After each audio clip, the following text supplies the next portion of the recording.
Oh, yeah, babies. You know that there's war in the streets. There's violence up your very alley. Police killing people, people killing police. The murder zones that have Detroit and Chicago have become. There's so much to talk about tonight, so much hate sweeping the land, including your selection, Hitler's emails, and all that, babies, because the Friday Night Super Show starts right now. Oh, you didn't know? Your ass better call somebody.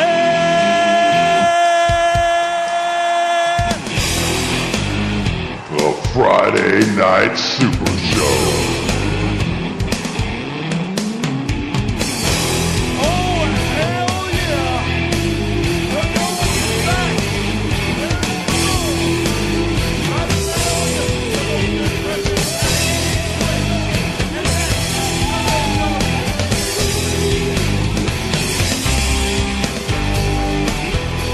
You damn right.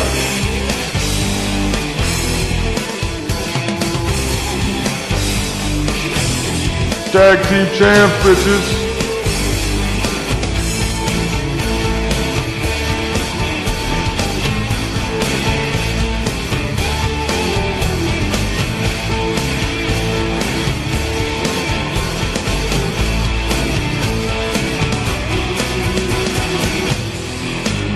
The motherfucking Friday Night Super Show. Number one in the world, baby.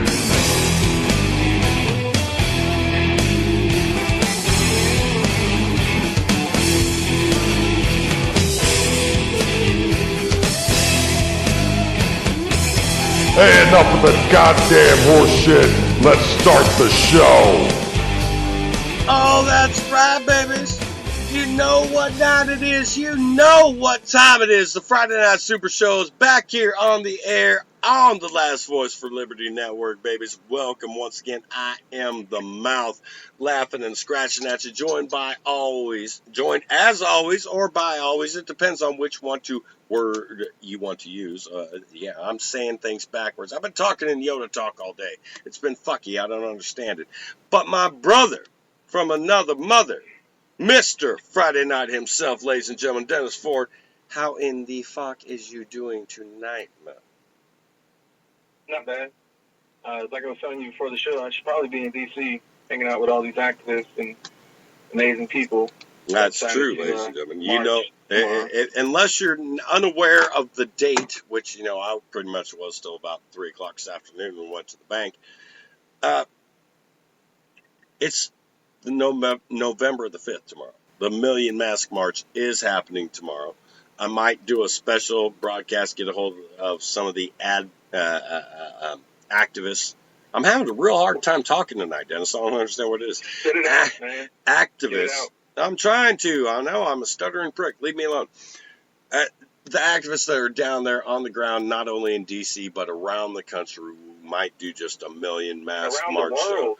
Around the world. Around the world. I know, but I don't speak every fucking language. I ain't got no goddamn interpreter here, man. You've got to help me out. I didn't want to start the show off with this particular topic, but this reminds me of, this is the 4th annual Million Mask March. And I remember the first one, when the event page and everything was up and, 12,000 people said they were going. But over the last 3 or 4 years, I've seen it, develop into what it's going to be. And regardless of whatever is going on between me and other people involved with the march, I was the guy in the beginnings, like, people need to know about this, and, hey, meet this person, hey, what about this guy, and here we are today, 4 years later. Mm-hmm. 4 years later, still pimping the Mask March, man. The Million Mask March, MMN. Check it out on Facebook, man. Get down to D.C. or your capital city or what have you, wherever you are. Make that march, make that presence felt, because it grows each and every year, man. Dennis,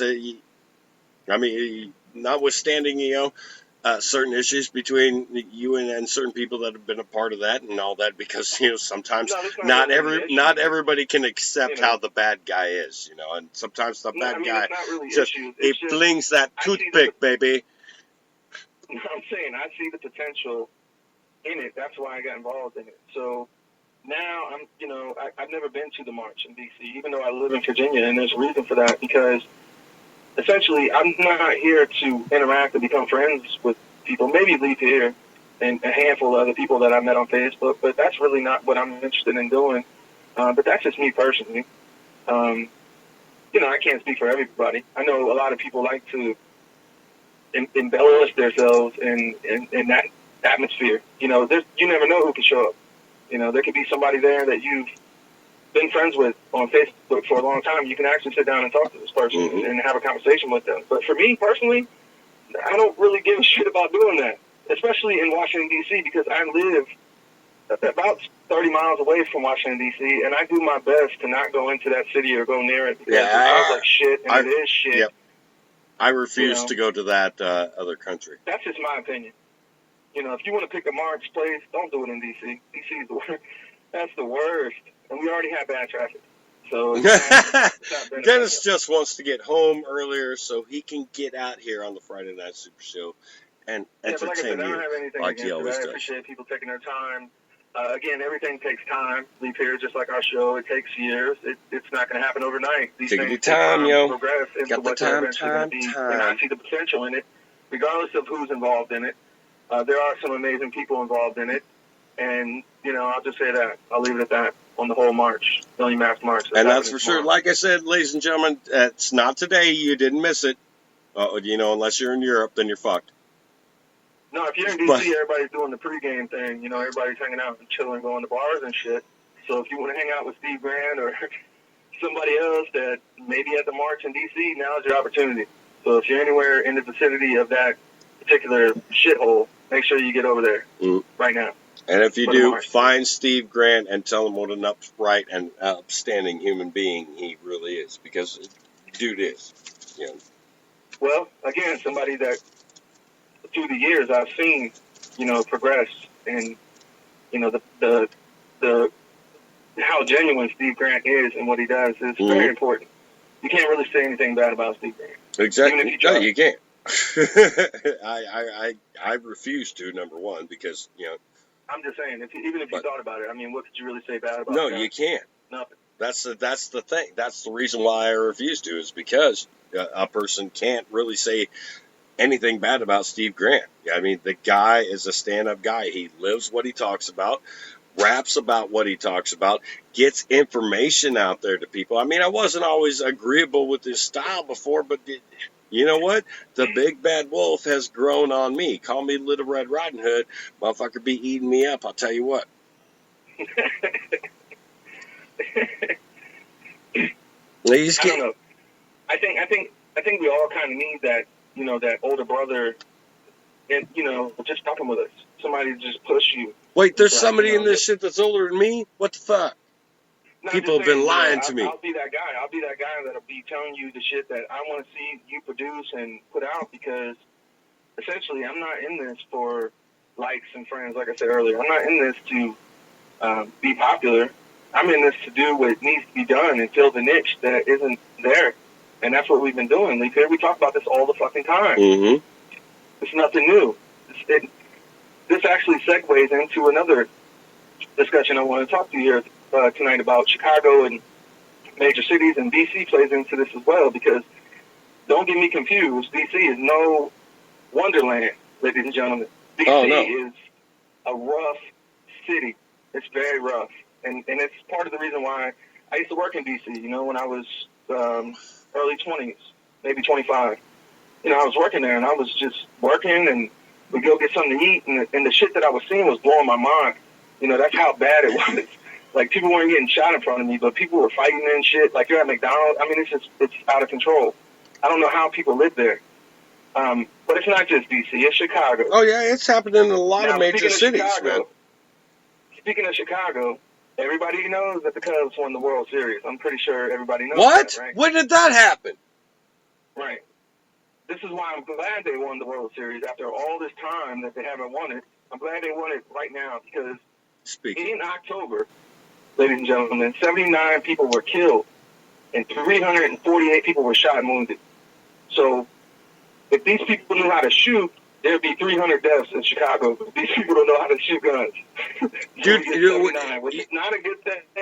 Don't get it twisted. This is not positive news. This is not good news. You know the thing about what you're saying now, if you gave those numbers for, say, like an Iraq or Afghanistan war, they would like broadcast that shit all day long. That would be the number one thing on the ticker on the bottom of all shows. They would do 15 to 25 minutes on this. We've lost so many lives. The war is going very serious. We're experiencing severe resistance and all that shit. You know what I speak is the truth, man, because that's exactly what they would do. But since it's happening here in the Midwest, in one of the most popular cities on their quote-unquote tourist destination sites, ladies and gentlemen, which it really is, there's that much death soaking the air. There's that much violence clinging like a greasy fucking shit rope to each and every grab that you try to fucking pull along, ladies and gentlemen. And whether or not you choose to feel it from Iowa, from Vegas, from California, from Virginia, D.C., New York, it doesn't matter. It's running shit. Always run it downhill. That's a direct quote, ladies and gentlemen. No, my point is, Lee Perry, is that this is very bad. I mean, I only have 2016 results of October. But I can guarantee you that 79 people killed is the record. You know, they broke a record, along with the 348 wounded. You know, they're setting the bar. You know, the last few years, it's been like 30, 40. It's getting worse. Like, these people are getting more active, if you will. And here, ladies and gentlemen, maybe we should just start going to Chicago and handing out fake badges. Because DJ Scratch and Sniff just pointed out something really important to me, man. It said, well, they weren't cops. Why would they want to talk about it? Because none of them have that gang star badge. And yeah, let me reference a shitty rap group from the 90s, because Gang Star was shitty, dude. Oh, come on, man. That was just bad. It was just bad. Gang Come Star on. was not shitty. It was just bad. It really was, dude. Come on, there's so much better. There's Slick Rick, there's Scarface, there's shit. Even Bushwick Bill was better than that. And that little motherfucker had to go run up and jump to get on the commode. You know what I'm saying? But I'm just saying. Well, that brings me to that double standard, though. What DJ Scratch the Stiff brought up was there is that double standard. Here in Iowa, okay, ladies and gentlemen, in case you haven't been privy to your national news, it actually did make national news. People gave a fuck about us once. We had 2 cops killed in 20 minutes, execution style, right? The motherfucker just walked up and gunned them down. And, you know, as cold-blooded and fucked up as that is, because, you know, we here at the Friday Night Super Show, we don't condone going out and killing the motherfuckers, man. No, I don't condone killing anybody. But this did happen. Here in Iowa, in Des Moines, Iowa, kids, and I may be letting the cat out of the proverbial bag here, but that doesn't happen every day, okay? Our police, yeah, they do some revenue shit, especially late at night, yo. But let me tell you this. For the most part, and do this through clenched fucking teeth, ladies and gentlemen, I want you to understand, and it's really like churning up my gut. The police in this state are not that bad.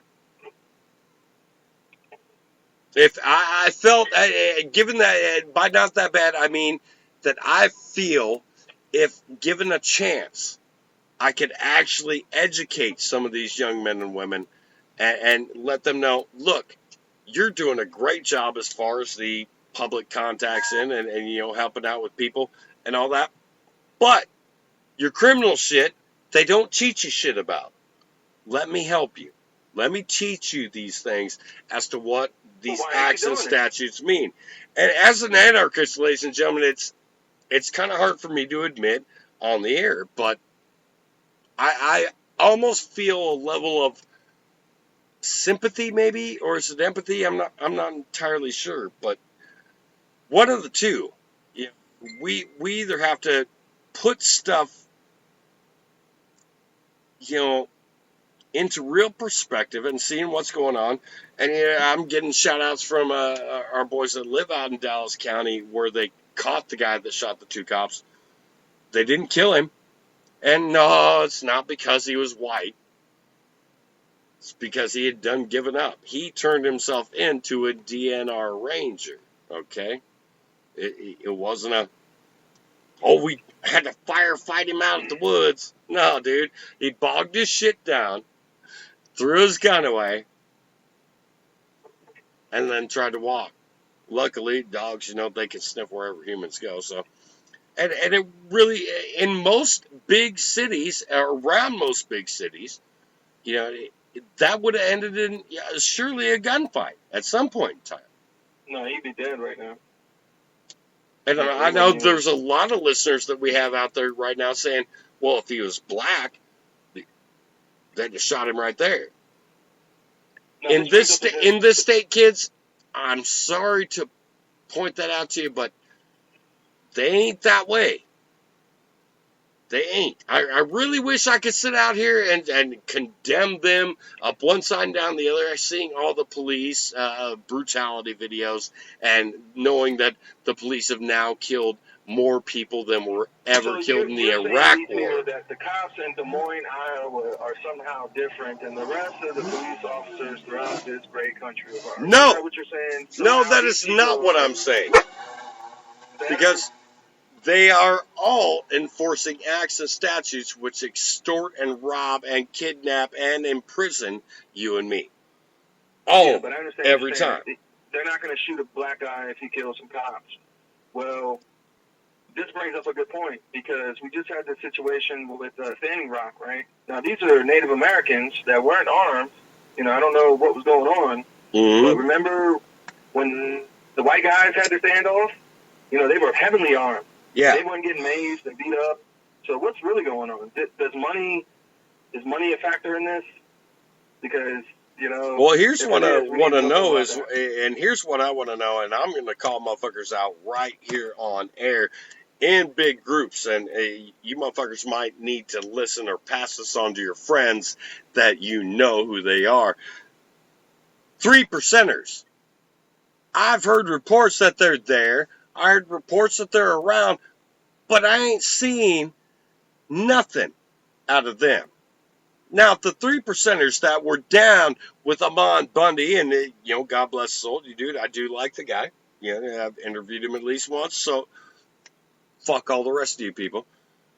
But I do not see all of constitutionalists, the constitutionalists that I was interviewing while I was doing a constitutional show and all that stuff. Now that I've become an anarchist, maybe they want to just walk the fuck away like a bunch of fucking pussy faggots. But the fact of the matter is, where are they in this?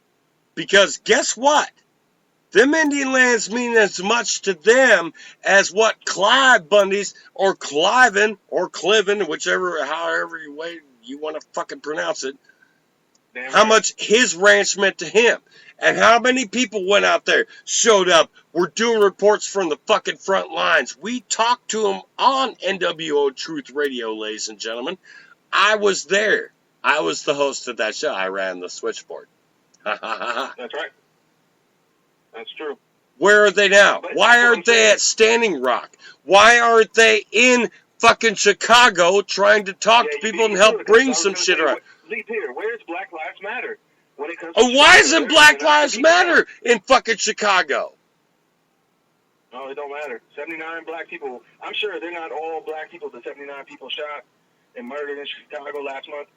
But I can guarantee a big percentage of them. Oh, yeah. That's exactly what I'd say. And call me racist all you want, but I guarantee you it was at least 90% black people shooting each other. Because what do they have left? We've oppressed them out of fucking goddamn everything, slapped them into the goddamn welfare state. The welfare state only pays so much. What do they get to do? besides fucking peddle stuff that the U.S. government seems to think is wrong. And then once you start doing that, you're going to get competition. Now, let me explain this to you kids. When you're in competition selling, say, well, let's put it as a general as saying cocaine, okay, which is the most useless fucking drug ever invented. But say that's happening. Now you're selling it at $50 a gram, right? Raking it in. Next thing you know, your buddy down the street or a dude you know down the street, regardless, even if you don't know the motherfucker, he's starting to sell it for $40. And next thing you know, you're sitting there, what, motherfucker, you can't come in and muscle on my shit. Yeah, I don't want to drop the price because, damn, I'm still making money. So you know what I'm going to do? Somebody got to die. Somebody got to go. I'm going to go and, you know, tell the motherfucker he's out of business. Yeah, you got to go. If you don't leave or you don't stop selling, that's what they're doing. They're just shooting people. Oh, but you said, what? Oh, here's a bullet in your chest. You die now. Mm-hmm. And when you come to these virgin towns like here in Des Moines, Iowa, you get motherfuckers that are going to sit there and go, no, I don't know who the fuck you is. And most of them are getting shot, dude. They're running a new election for sheriff here around here, which, of course, I got a lot of friends for the past few years that have awakened to politics, and they're starting to pay attention, except for they're about 3 or 4 years behind. Is he running for sheriff? They're about 3 or 4 years behind in evolution as far as what's actually going on and why this stuff does go on, but they're still trying to support at least, the Constitution, trying to keep people that they're trying to selectively elect and all that. There's big air quotes going on in the studio right now, ladies and gentlemen, in case you didn't know. I keep forgetting this is radio and I'm not talking to Dennis in person. This is wrong, okay? We need to remedy this. But I was just going to say something. Just give me a second here. I was just going to say something. When you were talking about selling crack in Chicago, that's one aspect of it. Crack gets sold every day throughout the major cities. What they're selling in Chicago is heroin. There's a heroin epidemic. My generation, I don't know about you, Lee, but the generation that I live in is living in the worst heroin epidemic of all times.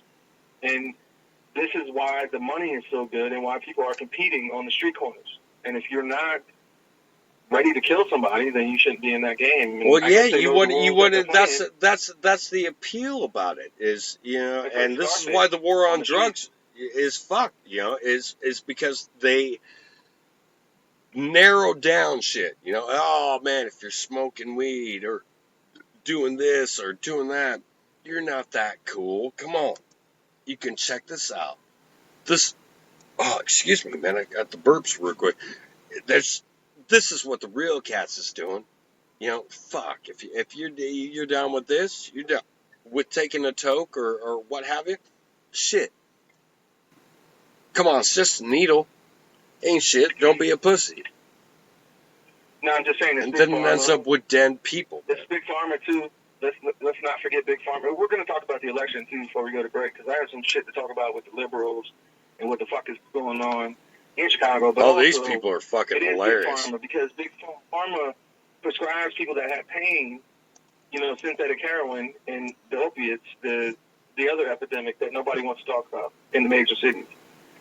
But when people can't get their pills, they want heroin. And people don't care about shooting themselves with a needle. I mean, there's people on the streets peddling right now at a stoplight trying to get money to go get heroin. So it's a major epidemic. There are bitches out there sucking dick, ladies and gentlemen. They're sucking the dicks of dirty old fat men who have not washed themselves in forever. But guess what? They got money. Therefore, they can give you that little snap. They'll give a bitch that little shot. They'll even give them the damn hot shot. They don't give a fuck. Okay? Right. Because when you have that, you have power. And why does something like that give you power? Well, it could be the criminalization of it, Dennis. I mean, I'm not Well, entirely guns, sure. Where are they getting the guns from? Yep. Where are they getting the guns from? In the most gun-controlled cities in America, one of them. With the highest murder rate in the planet. On the planet. Okay, not just the city, Craig, but the world. All right? Right. Top flight. Well, we know where they're getting the guns, and we know where the drugs are coming from. It's like anything, Lee Perry. You got to play ball, right? If you don't play ball, we're going to bust you. We're going to shut you down. But if you play along, we'll let shit get through, and we'll create chaos, and that way we get order. You know? That's what they work off of, if that makes sense. It's absolutely what they work off. They want to get you enough rope to fucking hang yourself, at least through acts and statutes. Not lawfully, of course, because why the fuck would they pay attention to that? Lawfully seems to be the last word in the English language that these motherfuckers ever want to hear heard. And when I speak lawfully, ladies and gentlemen, I'm totally talking about natural law, because man's laws are totally stupid and fallible. If you're not believing what I'm saying and you think, oh, Lee's just drunk and rambling again, nope. Look at the society we live in. Yeah, that's one of our key topics here tonight, is just how violent everything's getting. Now, also, this ties into Chicago, but with the drug cartels that have been, coming through, shutting down cities and shit. These are the people that control the drug trade, and the government is working with them. And this has been proven when Fast and the Furious happened. Remember that? Not the movie, but the real-life scenario where the government was giving guns to the Mexican drug cartels. Okay, remember that? That still happened. Did you watch the blood that they put out on the streets? They showed you literally pools of blood on the street. You would have thought that it was Palestine. But there were no Jews involved in this. Yeah, it's genocide. Also, Lee Pierre, if you think about it, right? These people have become more powerful than government institutions and people that think that they run shit. They don't really run anything in the cities because everybody's looking for drugs. Essentially, when people get off work and they want to relax, it's alcohol at the bar, or you're looking for something, you're looking for your pastime, something that helps you cope with everything. And I'm not talking about weed, but this is what's going on. And this is a society we live in. And also, people have television, the food. I mean, this is a multi-different angle attack on everybody that's living in society. And that's why society is the way it is, because people want brutality. People go around Facebook all day talking about spreading love. Oh, let's love everybody. Yeah, but here's a video of a guy getting his fucking brains and torso blown completely out by a 50 cal from 400 yards away. I gotta watch it. Or let's post stupid pictures with phrases on them to get likes and make people laugh, right? Because that's what it's all about. That's why I post the shit I post, right? I'm here for likes. I'm here for people's approval. But if you look at the world, Facebook is an aspect of this, because if you look at all the shit people are talking about, they're not talking about real... I mean, you have your people that talk about things, but just... Here's a topic for you. Fukushima. When's the last time you heard anything about Fukushima? Oh, wait, I think that was the last time that you and me did a show about it. I believe that was on... it might have been on Truth Emerges, but it might have also been on NWO Truth Radio. All right, well... It starts to blend together after, 500 or so shows. Yeah, no, I'm saying, over the years. But this kind of segues into what I want to get into with the election, because this is coming up next week. And it's funny because when I talk to people in societies, people are so detached that you have to understand, even talking to them, you got to kind of step back and prepare yourself for what they're going to say to you. Yeah. So when I tell people not to vote, right? When I tell people I don't vote and you shouldn't vote for a corrupt system that is already broke, I could go on and on and on. They look at me like I'm crazy. I'm the crazy one for not contributing to the madness. You see what I'm saying? I'm the problem. I might have found it out today, Dennis, and it was the first time that I tried it out in public, and it actually worked really good. We were working on the house, and this woman is a Hillary Clinton supporter, and they were a couple of the other people that worked with us got involved with some politics, and Yeah, don't do that. Well, she brought it up, man. She was like, "Oh, who are you all voting for?" And everybody turned and looked at me, and I was just like, "Nope, I'm going to walk away. This woman still has a check to sign. I cannot say anything." You don't want to cut somebody off when there's money involved, right? But I'm walking back and forth, just trying to fucking, check in a little bits of conversation and everything. And once I walked through once, and Tyler, God bless him, he knew exactly what I would say. He said very out loud, and thankfully there were two women talking, so nobody fucking heard a damn word I said. But he's like, "Hey, Lee, hey, who you voting for today? Or this, who you voting for?" And I was like, "I don't associate with criminals." Hey, Sorry. no shit, man. I want to bring this up in tonight's show because I know we're just shooting the shit here tonight. But my cousin, I was hanging out with him last week. God bless his soul. Tonight, is his birthday. So happy birthday to my cousin. Cheers, man. But a big cheers to you. Last weekend, yeah, my cousin, man. We were sitting here last weekend, and he's thinking about voting and shit. And we got into it, and at the end of it, it was like 30 minutes later, and I was like, "See, all that arguing we just did, that's what politics does." And he was like, "Oh, now I get it." And I was like, "Yeah, we can go for 2 or 3 hours if you want. We can go." Yeah. When you got to go to work again. Motherfucker, next Tuesday work for you? Because we're going to keep on we can going. talk about this shit as much as you want to talk about it, but at the end of the day, we know what's going on.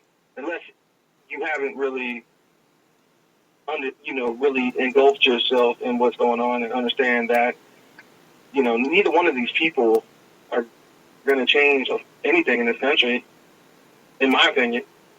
That's just my opinion. Humans Neither one rule is over other humans because humans are easily corruptible, and also everybody has that bad side. And when it comes to politicians, that's what they run with. They lie to you on TV and make money. That's what they do.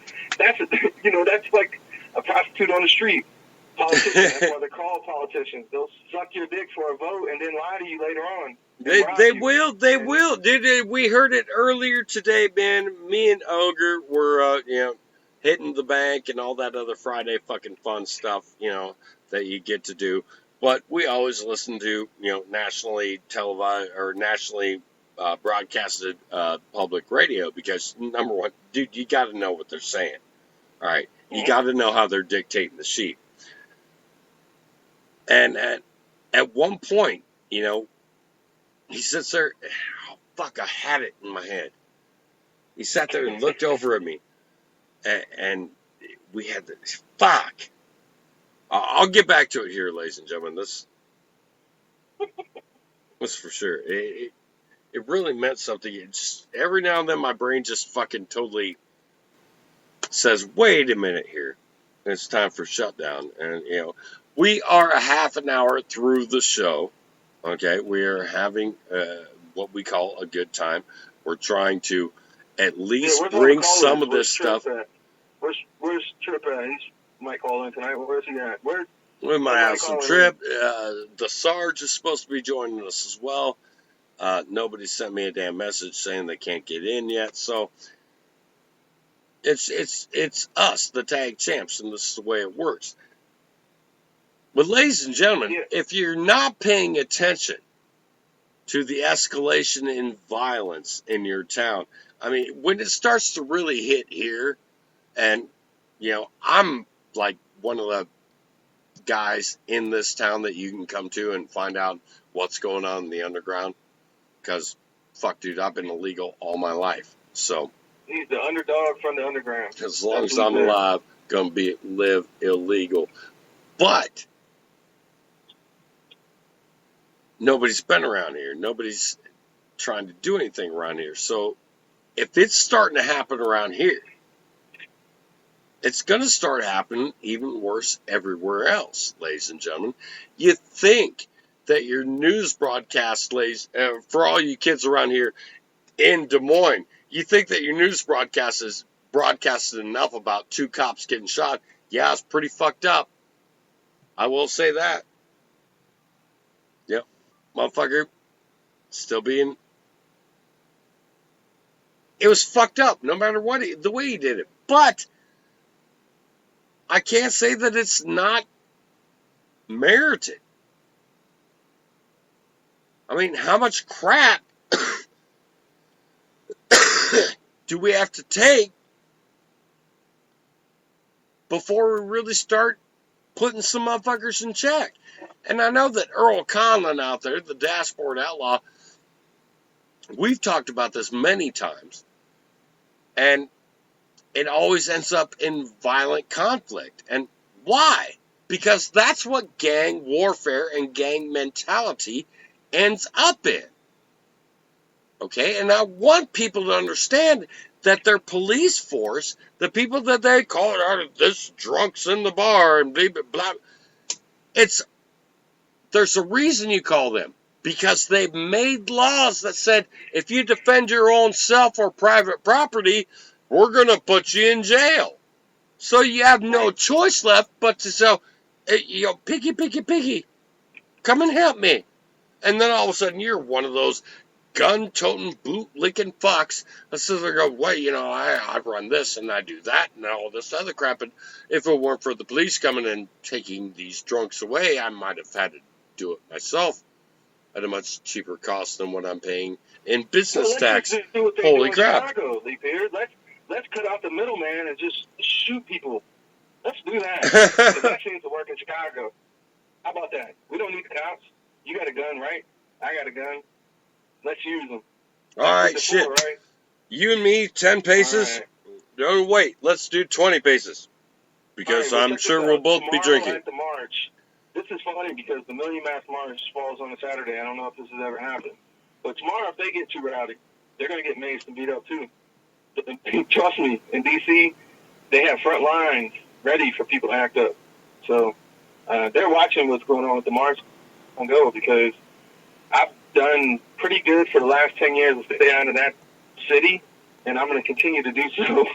Not going to D.C. You can't pay me to go to that city. Can't go to D.C. I can't go to D.C. I can't go to Chicago. I can't go to fucking Detroit. I can't fucking go to San Francisco. I can't go to San Diego. I can't go to Arizona. I can't go to fucking New Mexico. What in the fuck? Why is my list of places as a free man, supposedly, in this country, being narrowed? Well, I mean, Dennis, I was 14 years old the first time I visited New York City. You know how many times I've wanted to or ever been a part of even being invited to go to New York City again since then? Zero. New York City? Because I don't like visiting garbage cans. And that's what it smells and feels like to me. Y'all motherfuckers are, it's the biggest city in the world, the city you never see. God did it. I'm so famous because I live in New York. You're a fucking moron, if you ask my opinion. I would not live around garbage, piss, and bullshit violence. I would not live around the highest income tax bracket in the fucking country. I would not live where you can go to the river to maybe try and fish, and the next thing you know, just pulled up Jimmy Hoffa. Sorry, fuck. I hope he chums out well. I can't do that. I don't understand how people in this country can. It's like, I'm paying $1,700 a month for this efficiency apartment. It's got half a bathroom, just a toilet, no shower. I have to wash myself in the sink. But look at this view. Oh, it's great. I'm right over Central Park. $35,000 a month. That's awesome. But you bring up a good point, Lee Perry. I want to touch on this because this aggravates a lot of people.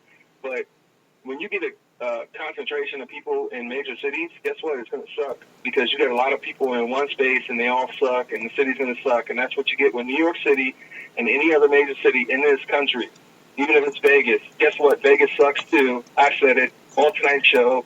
You can quote that.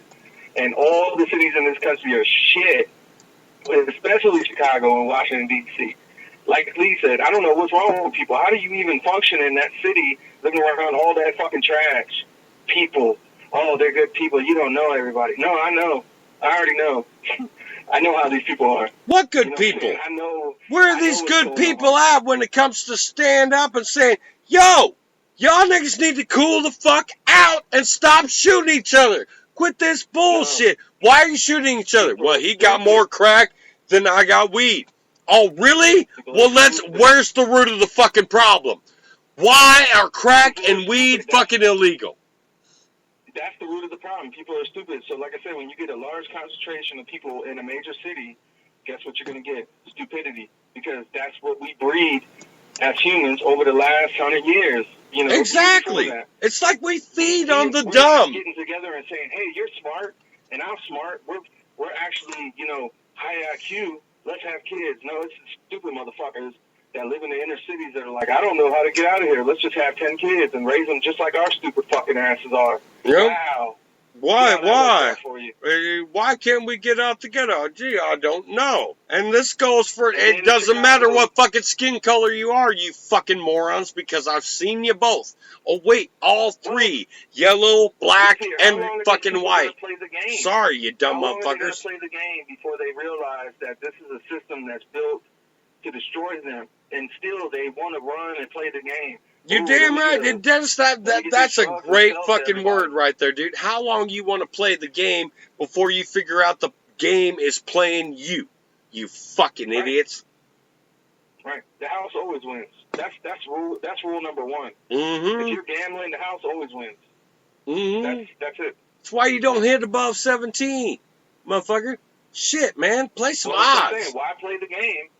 Why play the game and follow in like the rest of everybody else that's being a piece of shit around you and the people before you, and leave that legacy for your kids and all the people that you say you care about, and still you run out here and do all this dumb shit? What the fuck is wrong with people, especially in the city? Well, dude, anybody who's not fucking leaving a legacy of freedom, as long as anybody nowadays is not leaving a legacy of freedom and free fucking thought, all you're doing is leading your children to be damn slaves, man. Yeah, and your children are going to take your place, you stupid motherfuckers. You know? You know what I'm saying? When you die, your kids are going to take your place of being stupid as your ass was for the however long you live on this planet. I can't do that, number one, Dennis, because, you know, those are my kids, dude. I will not lead them into servitude. Cannot do that. I can also say that I won't do that because of empathy for those who are trying to fucking do this to my children, because they're bigger dicks than I am, okay? They will carve your fucking throat out with a goddamn microscope and remark about how fucking interesting it is. That's what I'm saying. Then they'll send those pictures and your pieces of throat to your children and your mother, okay? We do not give fucks around here, especially when it comes to your authority, because you have no authority. Fuck the fuck off. Right. Well, that's what I'm saying. Lee Peter, people will call you bad. They'll say, Lee Peter, oh, he's out of... I've heard all this shit over the years, just like you have with me. Oh, yeah. You know what I'm saying? Especially in the last few months. That's the funniest part about it, Dennis. You've heard more fucking shit talking about me, and I've heard more shit talking about you, but yet none of them have the balls to shit talk us. Oh, fuck. Well, and I'm the guy who doesn't block people. I've got 3,800 friends, and I've got 8 blocks. Yeah. No, try and piss me off, bitches. It's not about disagreeing with somebody, because there's people probably listening to the show tonight that I've had problems with in the past, but you know, I hope kind so. of weathered the storm together, and everything is kind of cool now. So, like, you know, I don't really care who I'm cool with when it comes to social media or Facebook. People that are interested in what Dennis Ford is doing, because to me that blows my mind that people would even care what I do or what I say or what opinions I may have on something. And we don't get paid for this. So imagine if we did. You know, I'd be like, welcome back, ladies and gentlemen. This is Smooth Jazz 96.7. We're going to take some calls here in a minute, and we're going to see who wins these tickets to go see Luther Vandross. Oh, shit. You just went up with, you just went some Luther Vandross impersonator shit. God damn. That's like the Black Elvis. and shit. And Right. So there you go.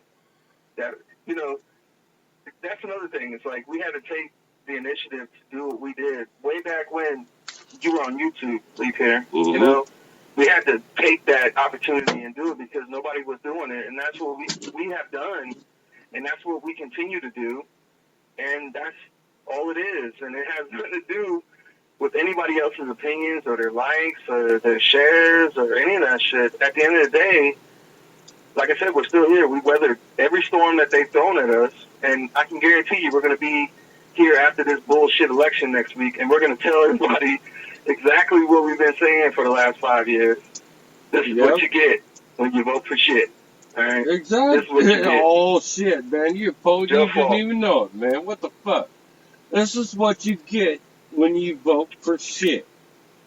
Dude, I like it. I think that's I voted early. A good slogan. Well, I'm sure you got some shit, because that's what you get when you vote early. You damn dude. That's like, hey, you know, I'm too eager. I can't wait to cut off my dick. Can I do it now? And the government be like, well, yes, you can. Go right ahead. We're taking all mushroom stamp donations right now in the name of Uncle Sam. Yeah, post that on Facebook, man. This is what you get when you vote for shit. That needs to be heard. That should be a T-shirt somewhere. Dennis Ford Club. So, either way. Yeah, that's going to happen later, man. The situation is nothing is getting better. The only thing that's getting better is that there are more people out in society that are kind of like waking up. But here's the thing. The plan that's going on, we're playing catch up. We need, you know, what were you saying before the show? 5 million people turned out in Chicago for the celebration of them winning the World Series, right? 5 mil, baby. So the 7th largest gathering in human history. Okay, a parade for them winning the World Series. But imagine if we can get those numbers of people that were like, you know what, shit's fucked up. I guess we got to take their cell phones away. That's what we got to do. We got to take the cell phones away from people, and people will get aggravated and get pissed off. But, you know I can't do that, man. Never know. I mean, maybe that would be one thing for collectivists to fucking figure out. You know, I'm sure that's coming. If I was president, Believe if they me. elected me president next week, I'd be like, you know what, cell phones, you got to turn them in or we're going to kill you. That's what I would do. That's just my plan. Well, see, this is why Dennis Ford is not running for president, because, you know, he's too pissed off at all the rest of you to give a fuck anymore. I'm going to let you know here tonight, Lee Pierre. I'm starting my campaign in a few months. Like 2020, Dennis Ford is going to run for president of the United States, and I'm running up against Adam Kokesh and Kanye West. So you better vote for Dennis Ford if you don't want either one of those assholes running this country. Trust me. Can I be on your ticket? They'll never shoot you. They'll never shoot you if I'm your vice president. Along if we even make it to 2020, because I don't think we're going to make it. I'm like Dan motherfucking Quayle, motherfucker. I'll tell you that right now. I'm Dan Quayle, Joe Biden, and fucking global warming fucking Al, whatever the fuck his Tennessee name was. I'm running with Ric Flair, man. Ric Flair's my No, man. If you if you run with anybody but me, you and I is going to have issues. No, you're in the cabinet. You know, I'll work with you, but Vice President is Ric Flair. We got to have that. Or, you know, we'll work on that. We'll see what's going on. Rick could be like Secretary of State. Rick's got those diplomatic skills, man. You know what I'm saying? I'll put you as head of the DEA or the FBI or something, so you can end this bullshit war. Shut all that shit down. Put me as head of DEA and the IRS and all that other stuff, and then when I'm done, then when I've eliminated my own job. We're not going to get the opportunity to see me as a president because I'm not old enough to run for president. And 4 years from now, I don't know if we're going to last. Well, then I think some shit is about to go down. Like, I know it. That's for a fact, dude. Just so everybody knows, I am old enough to run for president, and look the fuck out. I could do it. But why would you want to run for president, though? That's what I'm saying. You don't want to tell people I can't. what to do. Morally, I couldn't because I'm an anarchist, and if I don't believe in government, why would I run for Exactly. So why are we even having this conversation? I don't know. This is just where it went, dude. I don't fucking sniff all the clues. I just follow the fucking footsteps. That's Scooby's job. We need a savior. That's what we need. The savior could be yourself, kids. Why is that so hard? Why is that so fucking far reach out of reality? I mean, good Lord, you save yourself, you're all of a sudden able to protect yourself, take care of yourself. I mean, albeit without the threat of some big blue-wearing badge gang, coming in telling you, no, you can't take care of yourself. Nope, we're the ones that are going to come through here, charge all you people's taxes, take some people that, are really drunk and get them out of here, just so, we save a little bit of face with the public. Or we're just going to see, that guy just spent $100 on drinks. Guess what? I can nail him up for at least $200 before I fucking even let him out of the jail cell tonight. Who's going to stop me? What reports do I have to fill out? Oh, well, I picked up this guy drunk. And bam, he paid his fine. I don't know. Gave me $1,000. His fine was $3. I don't know. Yeah, is it just me, or is like the show really going by slow here tonight? Dude, this is the longest first hour that you and I have done in a very long time, man. I don't understand how that happened. No, here's the thing, right? Here's the thing, Lee. What you were just describing about police officers or from the hours of 7 to 5 or 6 or whatever it may be where you live in the business hours, that's essentially what's going on in society. People are trying to exploit you to get money from you, or you're working a job to pay your bills. That's the best you can do to support your children. And that brings up Halloween, too, because Halloween just happened. Right? Oh, that fuckiness. Oh, Halloween. Oh, we know what it is, right? Especially these activists, man. These people, I don't eat GMO shit. I'm going to take my kid around because he's cute. Look, he's dressed up. It's funny. No, it's not funny. If you really knew what was going on, you wouldn't even play the game. Like I said earlier, the game is rigged. Don't play the game. You can't say that you stand against something and you take your child out and get free candy one night a year. Shut up. That's fucking crazy. I don't understand the thinking behind that, And I'm sure people feed their kids candy or whatever, but you don't want to teach your children that, is what I'm saying. That's another hollow celebration of indoctrination. And guess what Halloween's more become? It's become more of an adult event as opposed to a kid's event. I don't want to see a bunch of women dressing like whores and shit for one night a week. You do that all the time. No, I do want to see a bunch of women dressing like sluts and whores, please, for one night a year. Are you gonna arrest me, lady? No, I just like boobs. No, I'm just saying, Halloween is I love the female figure. It's absolutely awesome, man. Now go forward, please. Here, go to this month, November. Thanksgiving. Oh, let's all be thankful for what we have, right? Oh, they're not even. Have you noticed the mainstream propaganda on that, dude? They are not even trying to dictate people towards that, dude. In all the fucking stores around here in middle of fucking USA, Iowa. Oh, it's Christmas time. It's Christmas time. It went straight from Halloween to Christmas time. There ain't a goddamn turkey nowhere. Not nowhere, man. I don't know what happened. And I remember being a kid, putting my hand on some paper, tracing that shit, making that fucked up goddamn turkey. And yes, you cannot say boobs without smiling. DJ Scratch. Damn, motherfucker. DJ Scratch the Sniff might be joining us here in the second hour, ladies and gentlemen. You never know. Yeah, that's fine. I just want to bring up something real quickly because I went to my local pharmacy store, and I was walking down the aisle, and it was, it wasn't Halloween yet, but one side of the aisle was Halloween, right? Mm-hmm. And the other side of the aisle I was walking down was all Christmas. So it was like... That was a Walgreens, wasn't it? And I'm walking down the aisle, and I'm like, this is not right. That was a motherfucking Walgreens now, wasn't it? I'm looking at a bleeding skull mask, and then I look over and it's across, like a Christmas tree. I'm like, what the fuck is going on? on? What is wrong with people? What is wrong with these people? And that's not even a religion aspect of it. I'm just saying, I said that in the store. I was like, one side is Jesus, one side is Satan. And the lady that works there was like laughing and shit. I was like, what's wrong with you? She was like, oh, they rush us here at work.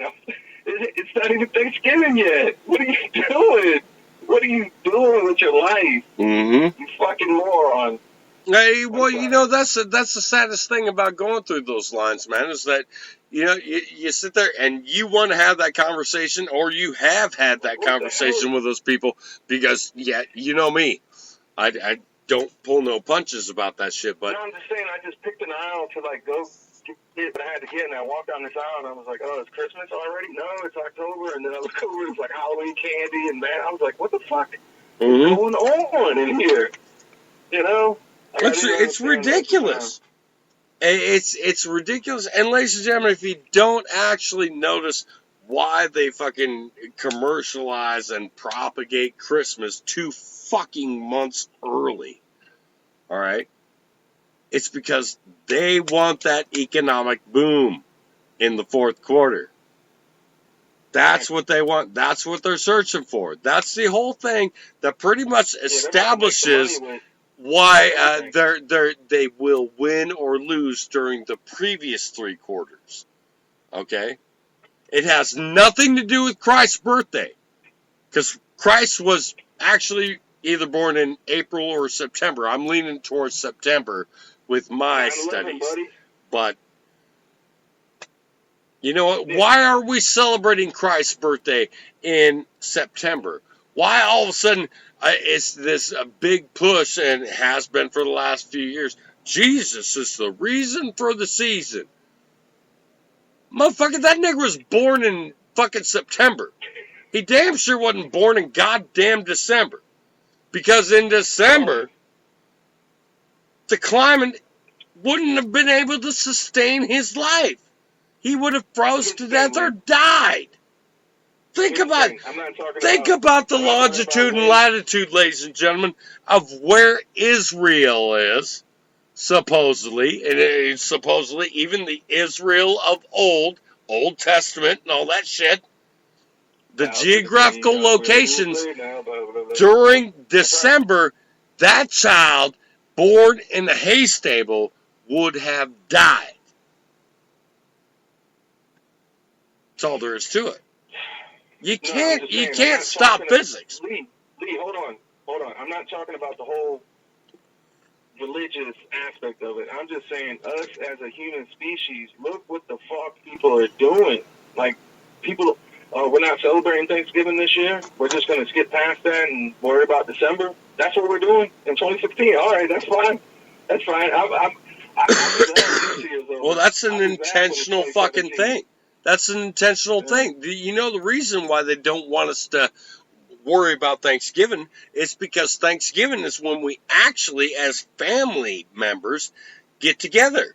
You know, you're gonna fucking roast a few bowls, fucking grill a char a fucking yard bird or a fucking turkey or what have you.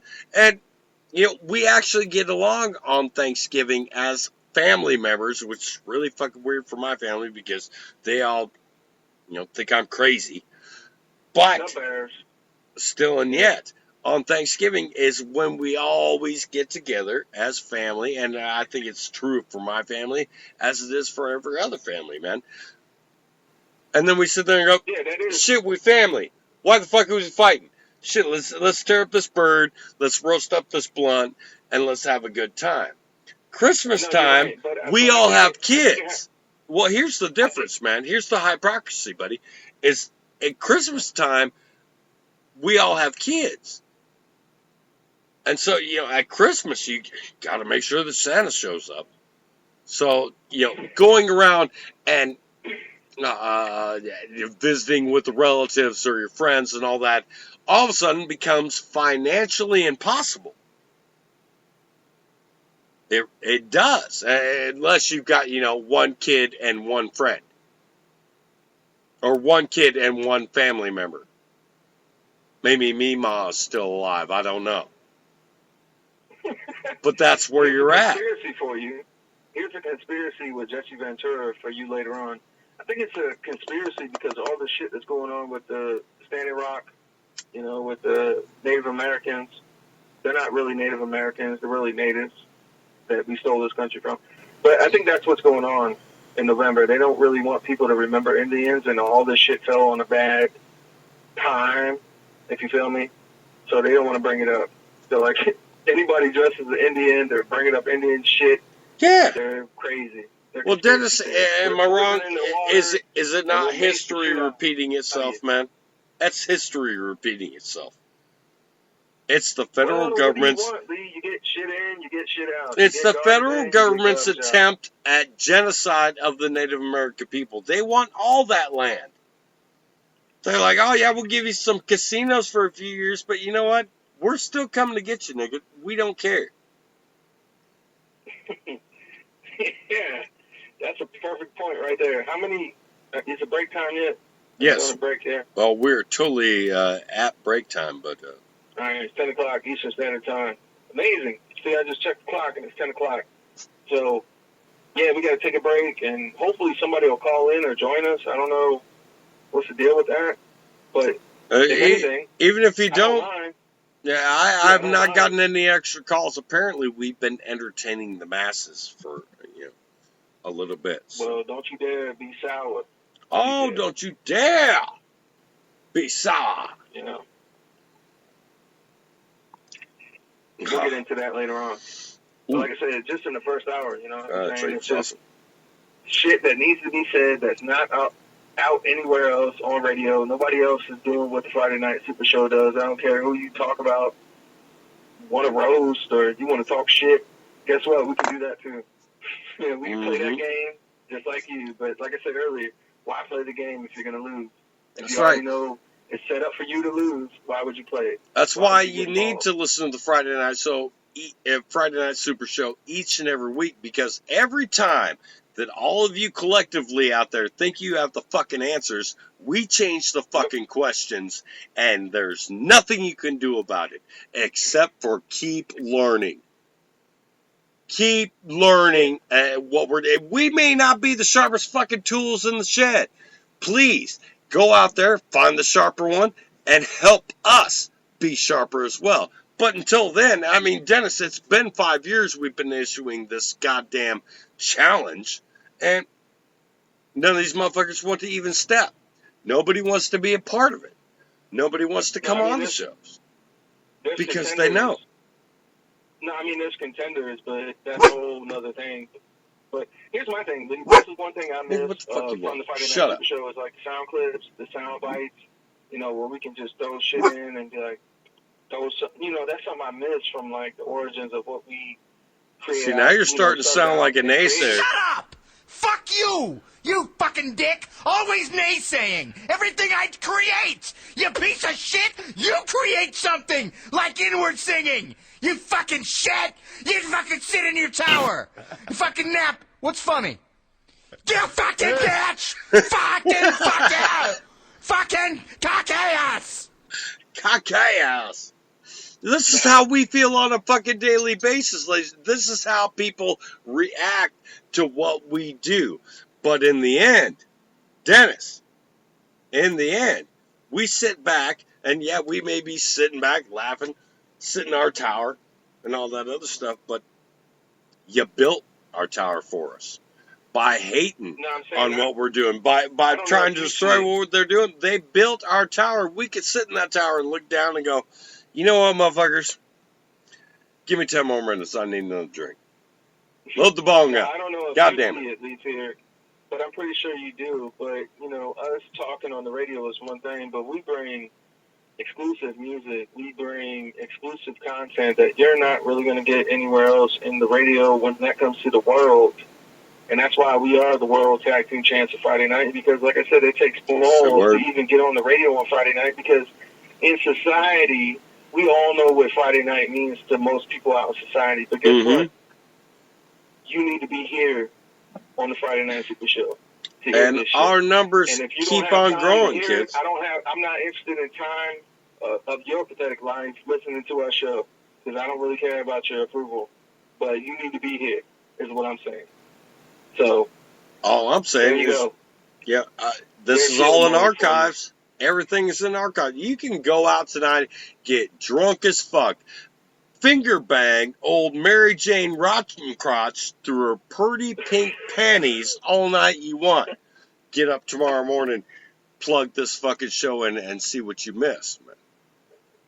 Because there's a little bit more to what we do than just, paying some money and getting on the radio and trying to feed our massive, massive egos, which is only secondary in size. It's only secondary in size to our penis. It's going to be huge. It's huge. But here's the thing, right? That's another thing people don't understand. It's like, I don't do this shit for any other reason except I want to do it. It has nothing to do with Leaf here or Voice for Liberty, but that's important. I love being a part of this, et cetera, et cetera. I can name people all day long. Mm-hmm. But when it comes to what I do as Dennis Ford, as being, again, somebody all these years ago that decided that this shit needed to be done and somebody had to step in and do it. And like I said, it's not just the radio shows, it's the music. Because there's a lot of music that I show people that most activists were like, what the fuck is that? I don't know what that is. I need that in my life. And Lee Perry did that too with Sirius Minor. You damn right. Hey, you did the same thing with Diesel and Payday and fucking Steve Graham, man. Dude, you turned me back into at least a half hip hop fan because shit. If there's one diss I can ever fucking lay out, no matter what, and it carries so much weight now because of what you taught me and what I've taught people around me, is that anybody ever plays a hip-hop song around me, and if I don't like it, I got one thing to say, and they can't ever rebut it, and they know it. It's like, motherfucker, they ain't Payday. Like I said, Friday night falls perfect into that because, again, just a little origin, history about Dennis Ford and what I do as a radio show is because this is an act. We really got to get to this break here, buddy, man. Yeah, we got to get the break. Yeah. But like I said, I'm just an actor playing a role here. I'm just here to entertain people and get likes and shit on Facebook. But when it came to music, like I said, nobody was putting out the music on radio or showing people or whatever it was, but I changed the game just like you did, Lee. You changed the atmosphere of what it meant to be a radio show host. We are the next generation, along with Tripp, Austin, Lisa, whoever it is. Like I said, I can name a bunch of people. Mm-hmm. Okay? But the issue here is that we did what nobody else has done. And hopefully the next generation will come back and, like you said, play the replay. If we make it 10 years from now and they're playing our shows, hopefully they get inspiration from that. Well, dude, I'll tell you what, my entire legacy has been all these shows. So at some point in time, my younger children who have disagreed with me vehemently because of their mother and all that other crap for all these years, eventually that's all they're going to have. And I am proud, absolutely 100% unequivocally proud that you have been a part of 90% of all that, man. I really do. I'm glad that my kids, when they want to go back and listen to the old man and what he was saying, and was he really that crazy? No. Because he's always had his fucking best friend, his tag team partner, Dennis Ford, right there with him. Always fucking checking each other no matter how we do, no matter how drunk we get. And always, and this is the thing I respect you for the most, man, always telling it like it is and never taking no shit off any of these fucking swine, man. You are my fucking idol. I learned that from you. Well, you're mine. Well, if I'm an inspiration to you, dude, I hope you really know that you are one of mine. Like top flight shit. Not just of the city, Craig, but of the world. No, I'm just saying, if we go back and we think about the years when we were beginning, where we are here tonight, I know we got to take a break.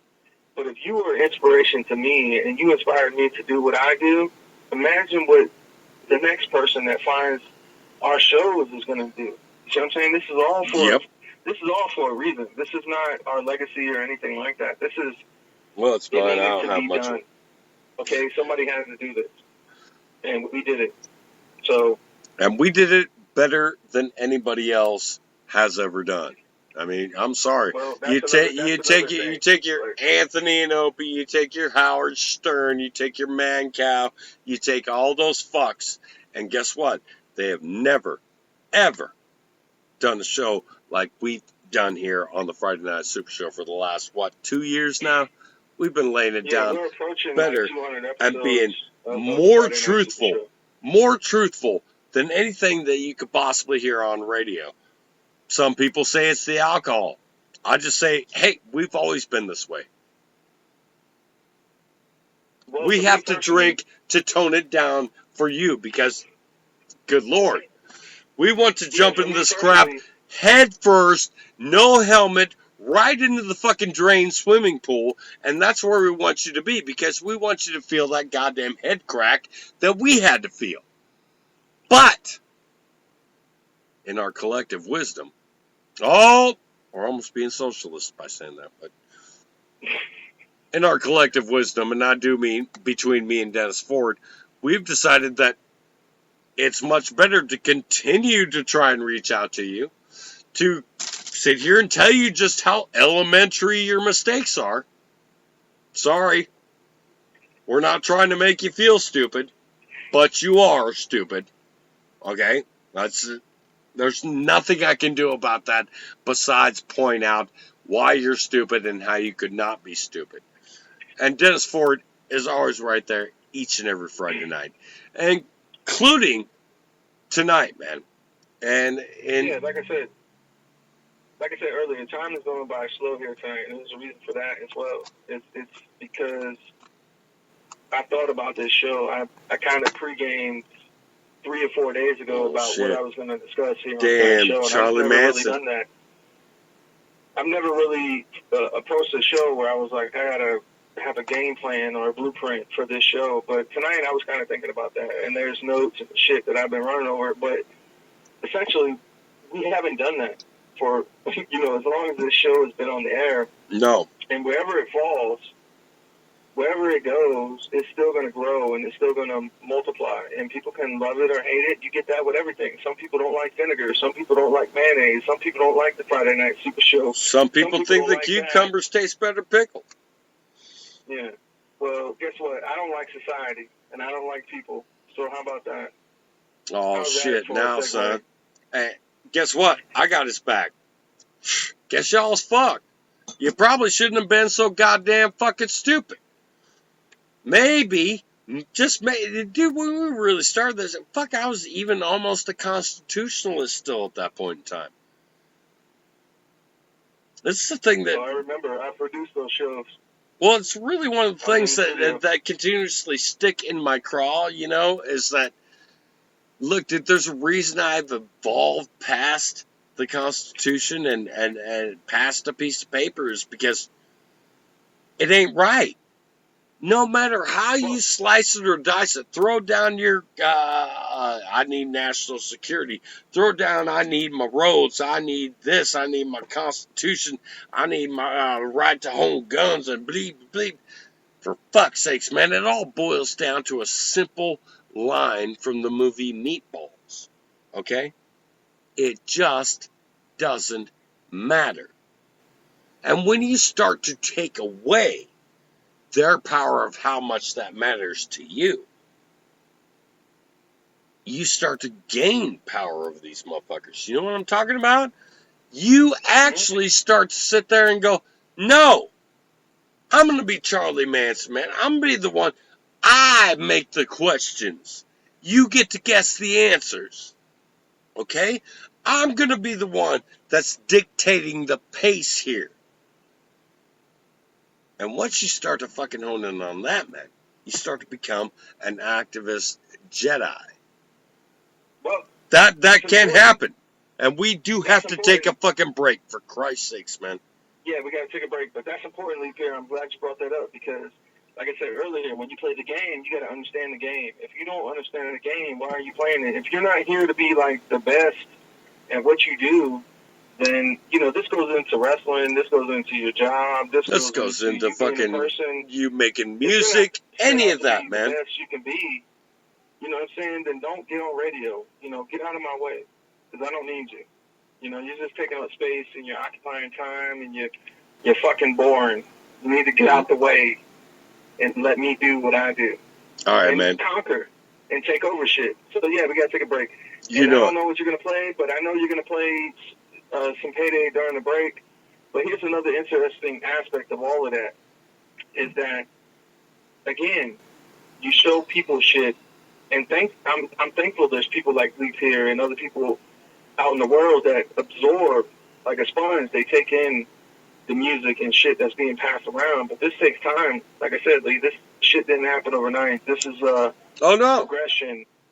I'll be the first person to tell you that I was not a Payday Monsanto fan overnight. As a musician and all that, I was able to point out several flaws. But that message, dude, that voice, that lay down, that flow, you can't beat it. You just can't.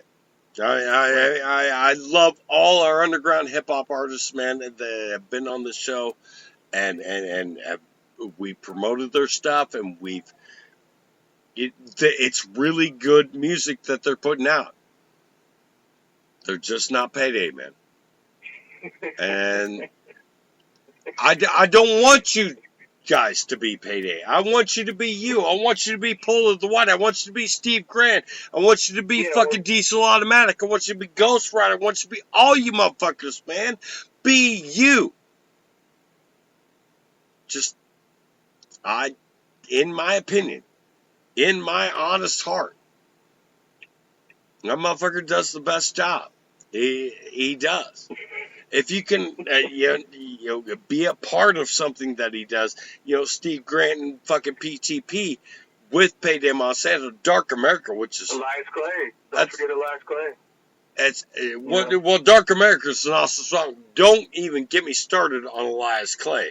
That woman should just be hoisted upon our shoulders so she can sing to everyone, and just passed around like the damn electric torch. There should be marathons of carrying Elias Clay singing through the streets and passing them on. And then once every 4 years, we get a concert. Well, I'll paint a picture of that. That was beautiful, Lee. Thank you for that. That was a beautiful visual that you just painted. But, did you do that? That woman has one of the most beautiful voices I've ever heard in my entire fucking existence, man. Well, that's what I'm saying. Let's really make music. Let's really be serious about the music that people make. And you have to mention Payday Monsanto. I don't give a fuck what activism background you come from. You have to know about this guy. And if you don't, then you're not really true activism. I don't really consider you in what we do. And you can talk about Immortal Technique and all these other people and blah, blah, blah, blah. But Immortal Technique just is starting to becoming too fucking commercial, man. It's like everybody knows motherfucker and shit. It's like, really? I don't know. It's almost like 1986 Metallica. It's yeah, exactly. What Master of Puppets? Oh, we'll take a break. Yeah, man, I caught him at the Ozzy show. Oh shit, nigga. All right. Oh, leaving. Oh, Dennis Ford. Don't you dare be sour, because the Friday Night Super Show is coming back, and we're gonna do a motherfucking second hour. Oh, that's right. I am the mouth with Mr. Friday Night Dennis Ford, and we'll be back on the Friday Night Super Show, bitches. I might offend a few of the blue noses with my cocky stride and musky odors. Oh, I'll never be the darling of the so-called city fathers who cluck their tongues, stroke their beards, and talk about what's to be done with it. Friday Night Super Show. And then, Iran's dangerous because they're getting peaceful nuclear systems. It's admitted that Iran, the CIA's own new assessment, came out 6 months ago, they won't have a nuke for 10 years if they were allowed to go forward. The centrifuges and plants they have, they're up to about 7-8%. They need, 90+% to even the A-bomb. These record labels want genocide rap. I spit regicide rap. That means murdering the king and all that. You're conditioned to behave like a monkey. They train you to be a slave. Worst part, you can't see the chains. Instead, you focus on gleaming when you're talking. You should plant seeds like Stream and Jay Hawkins. Learn the truth well and call some motherfuckers. Don't make me put a spell on all you motherfuckers. Cause I can make you reach the majestic transcendentally, but that's a breach of my ethics. Nevertheless, we're on the cusp of some tragical hours. Don't make me use my magical powers. I don't wanna shock ya, but I can heal your chakra. Bow to the queen whom God will save now. Lick on the feet, you willful slave now. Lord of the ring, come give me head now. I saw the king is dead now. Hope you know what's coming in the future. My army question here asked if I shoot ya. Bow to the queen, you smiley slave now. It's quite obscene how you behave now. We got a machine that's gonna save now. You ain't even gotta fuck around with PayPal. Everything come with a price when the duel's done. Only thing free in this life is a true son. Don't fuck around with a girl named Sally. Feeling on your cock, telling you to go to Cali. Quite a tempting offer cause I'm focused on the cheddar. Besides that, ain't nothing changed with the weather. I love to spend time with smoking hot bitches, but I ain't trying to stick my dime up in the broken slot bitches. Feel me? It's a motherfucking no-brainer. Complex, yes, I could've made it so plainer. I'd rather stick you verbally with lingo. You never heard of me, just call me Mandingo. Shout on my slogans through your halls now. Pick up the phone and make some calls now. If you need a job, you can paint my walls now. Drop to your knees and wash my balls now. I surely love a personal ball washer. A little testosterone can fix your chakra. It's pretty much no-brainer, don't you think? I got a hold on a little bit of bread now. Please disregard those things I said now. I'm in control, the king is dead now. Drop to your knees and give me head now. Now you have seen the exerciser. Bow to the queen, I'm her advisor. You could have a good gig if things pop off. I'll even let you wipe my snot off. I'm an arrogant prick, and it's the truth. I got you kneeling and shit to lick my boots. I play whatever role you want me to play. I got advisors who know just what you want me to say. And I'ma give it to you straight talk express. Just close your mouth and take off your dress. I bring your change the same way gravity works. But first we must perform a cavity search. Now bow to the queen whom God will save now. Lick on the feet, you willful slave now. Lord of the ring, come give me head now. I saw the king is dead now. Hope you know what's coming in the future. My army question here asked if I'd shoot ya.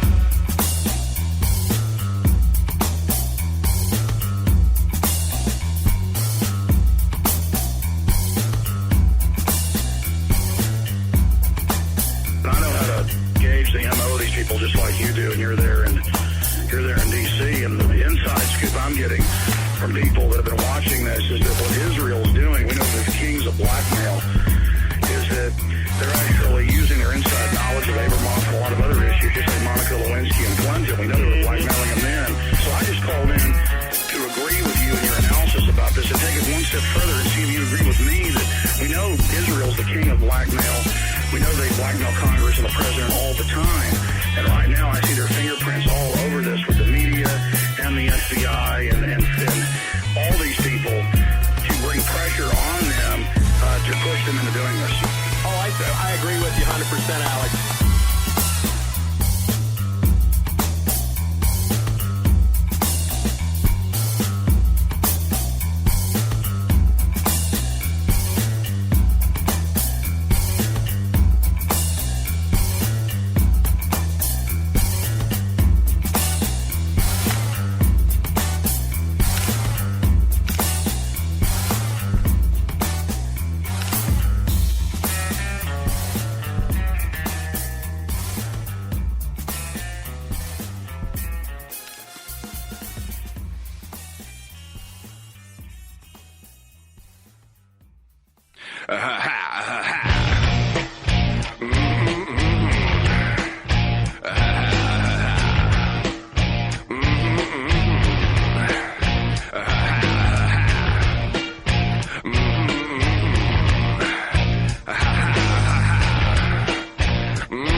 aptitude test. Did you know the answers or did you guess? You rely on gimmicks to amuse your fans and act all urban to jack up your sound game. What's the matter with you? How come you rhyme monosyllabically? Is that to be shrinking your entire vocabulary? Your style's like garbage cans meant to be taken out on a weekly basis. Ever since your first record, you've been in a state of suspended animation. You look like Snuffleupagus and Australopithecus, me crazy abacus. Enough about you, let's talk about me and how single-handedly I redefine the science of radio astronomy. Make a Nobel Prize winners question the notions of reality. Oh, but I digress. You play sorry, I play chess. King's Park and E3 checkmate. Go get some Percocets.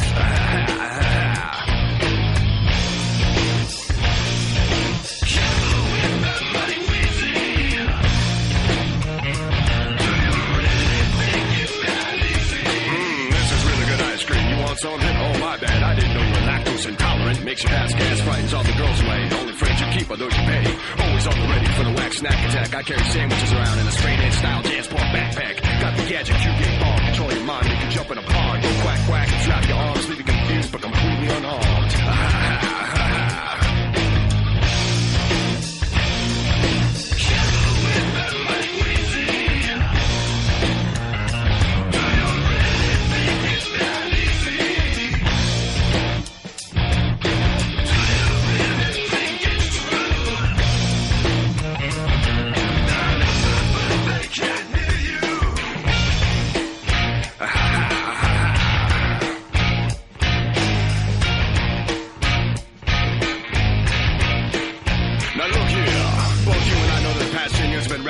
I'm ashamed to admit that I've been fooled by the seductions of violence. People walking around with ugly auras. At times I'm even tempted to seek the advice of Dr. Laura. But I ignore her, and I take a deep breath and count to 10. Ain't gonna let it get under my skin. Take a deep breath and count to 10. Think of all the nice places that I've been. Like back when I was waging peace against the Visigoths. I was tweeting ancient mysteries via wise and philosoph. From the Bali rhythm of celestial time. Wait for one to come to get it done and finish the rhyme.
That's right, the Mouth and Mr. Friday Night are back. Your tag team champions of talk radio, motherfuckers, man.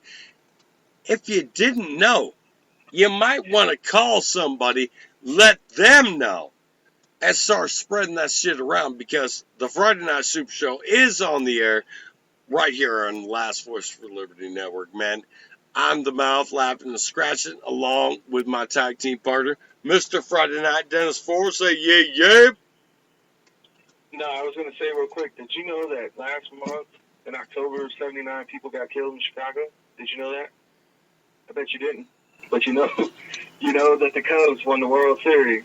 I'm sure you do. It's on TV, Lee Perry. That's like, ladies and gentlemen, let me put this into a little bit of mathematical perspective for you motherfuckers, man. 79 people. Okay? 79 people. Cubs won the World Series. How many do they allow on the field at... Oh, wait. 11. Oh, no, 9. Oh. Oh, so that's okay, but, you understand the double fucking entendre that keeps coming up every time, whether one of us is killed, and I'm talking you and me, you know, Franklin and Bass, fucking, Johnny fucking normal. But do you see what happens when one of their gang members dies? There are parades. There are scheduled funerals that tie up traffic each and every day. In this last week alone, here in Des Moines, Iowa, ladies and gentlemen, the most virgin territory that there is, had at least 4 people dead.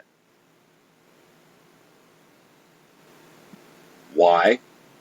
Has it been an influx of the gang population? That deal that our governor struck with Rahm Emanuel to bring some of these hardcore Chicago thugs out here. Why? Because you just want to give them a new place to set up? A new, fresh, virgin place?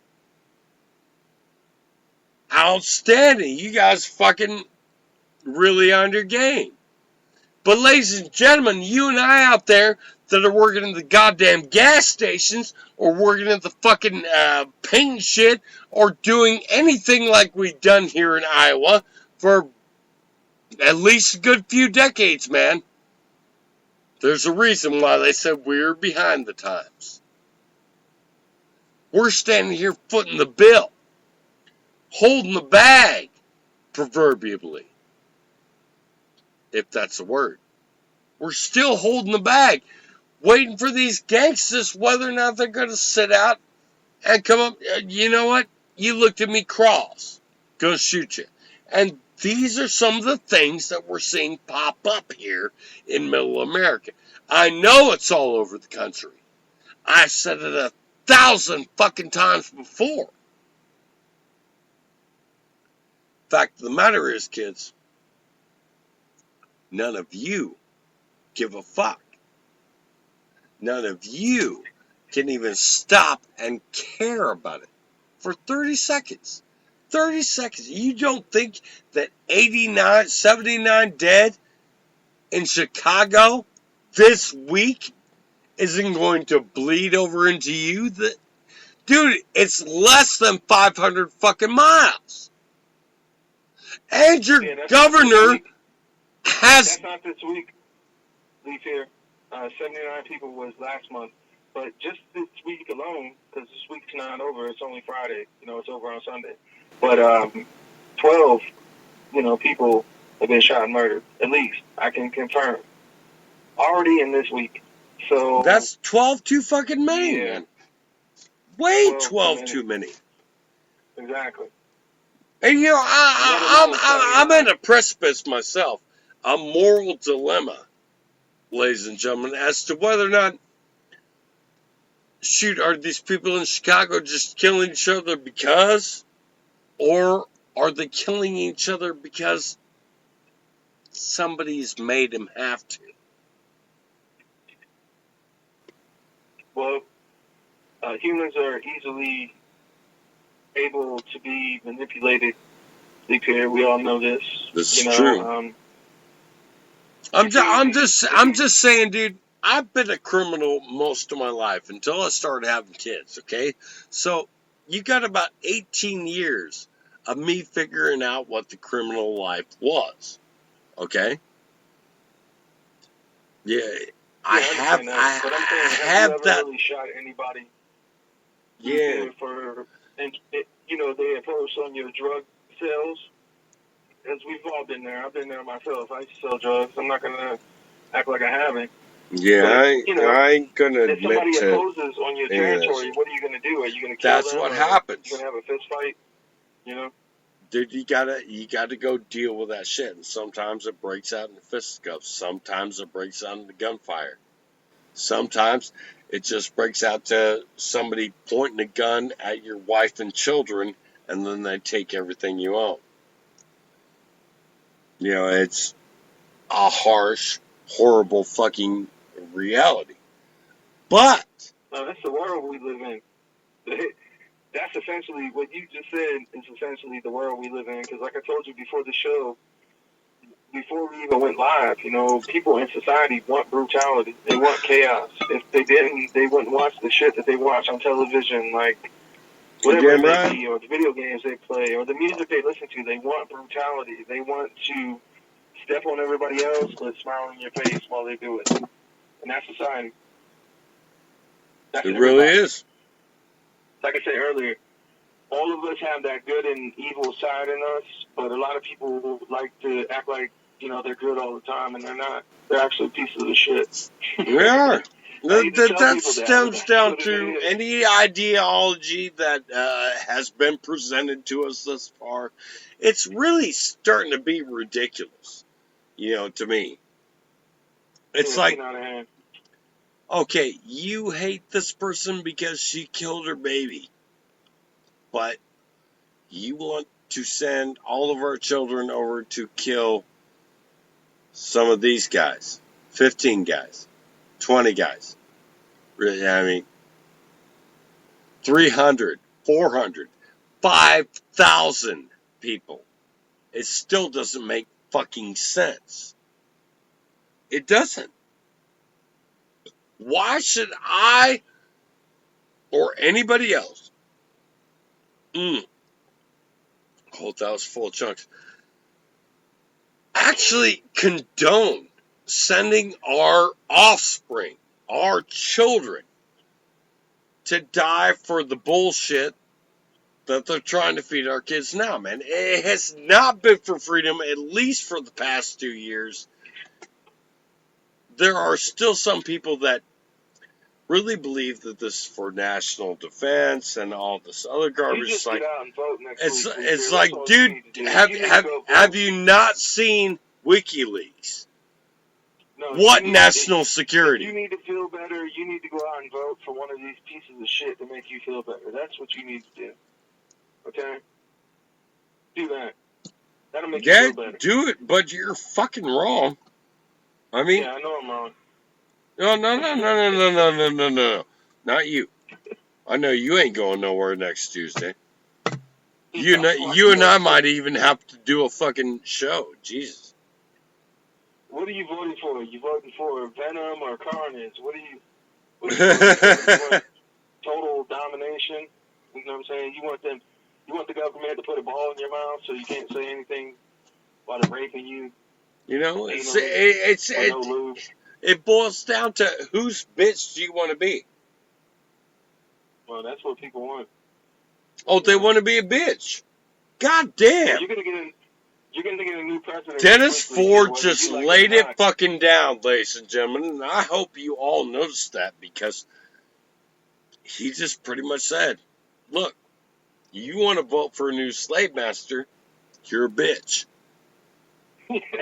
A bitch. B-I-T-C-H, not a female dog. I'm sorry, buddy. Hey, he done hangs his head now. No. A bitch. And in our culture, sorry, dude, don't come out being a bitch. No, here's an interesting aspect to think about, Lee Perry. Just follow me for a second. I know you're not tripping on acid here tonight. But, no, full on Jack Daniels, though. No, I'm saying if you think about it, if you really put it in the perspective that a lot of people can really understand, it is survival of the fittest, because the lion, you know, the tiger, they're going to eat to survive. But what we have in society is that people have money, and that's how they survive. So you're not getting survival of the fittest, you're getting survival of the stupidest motherfuckers possible. Survival of the most bitch-ass shit. And even if you don't have money, because trust me, this has no racial lines or any kind of affiliation with any kind of whatever the fuck your skin color is. Trust me, there's people have skin color? When the fuck did that happen? I didn't get no goddamn memo. What the fuck? Like I said earlier, if you're stupid and you have another stupid motherfucker and you two have children together, guess what? You're going to get a stupid motherfucker. I'm sorry.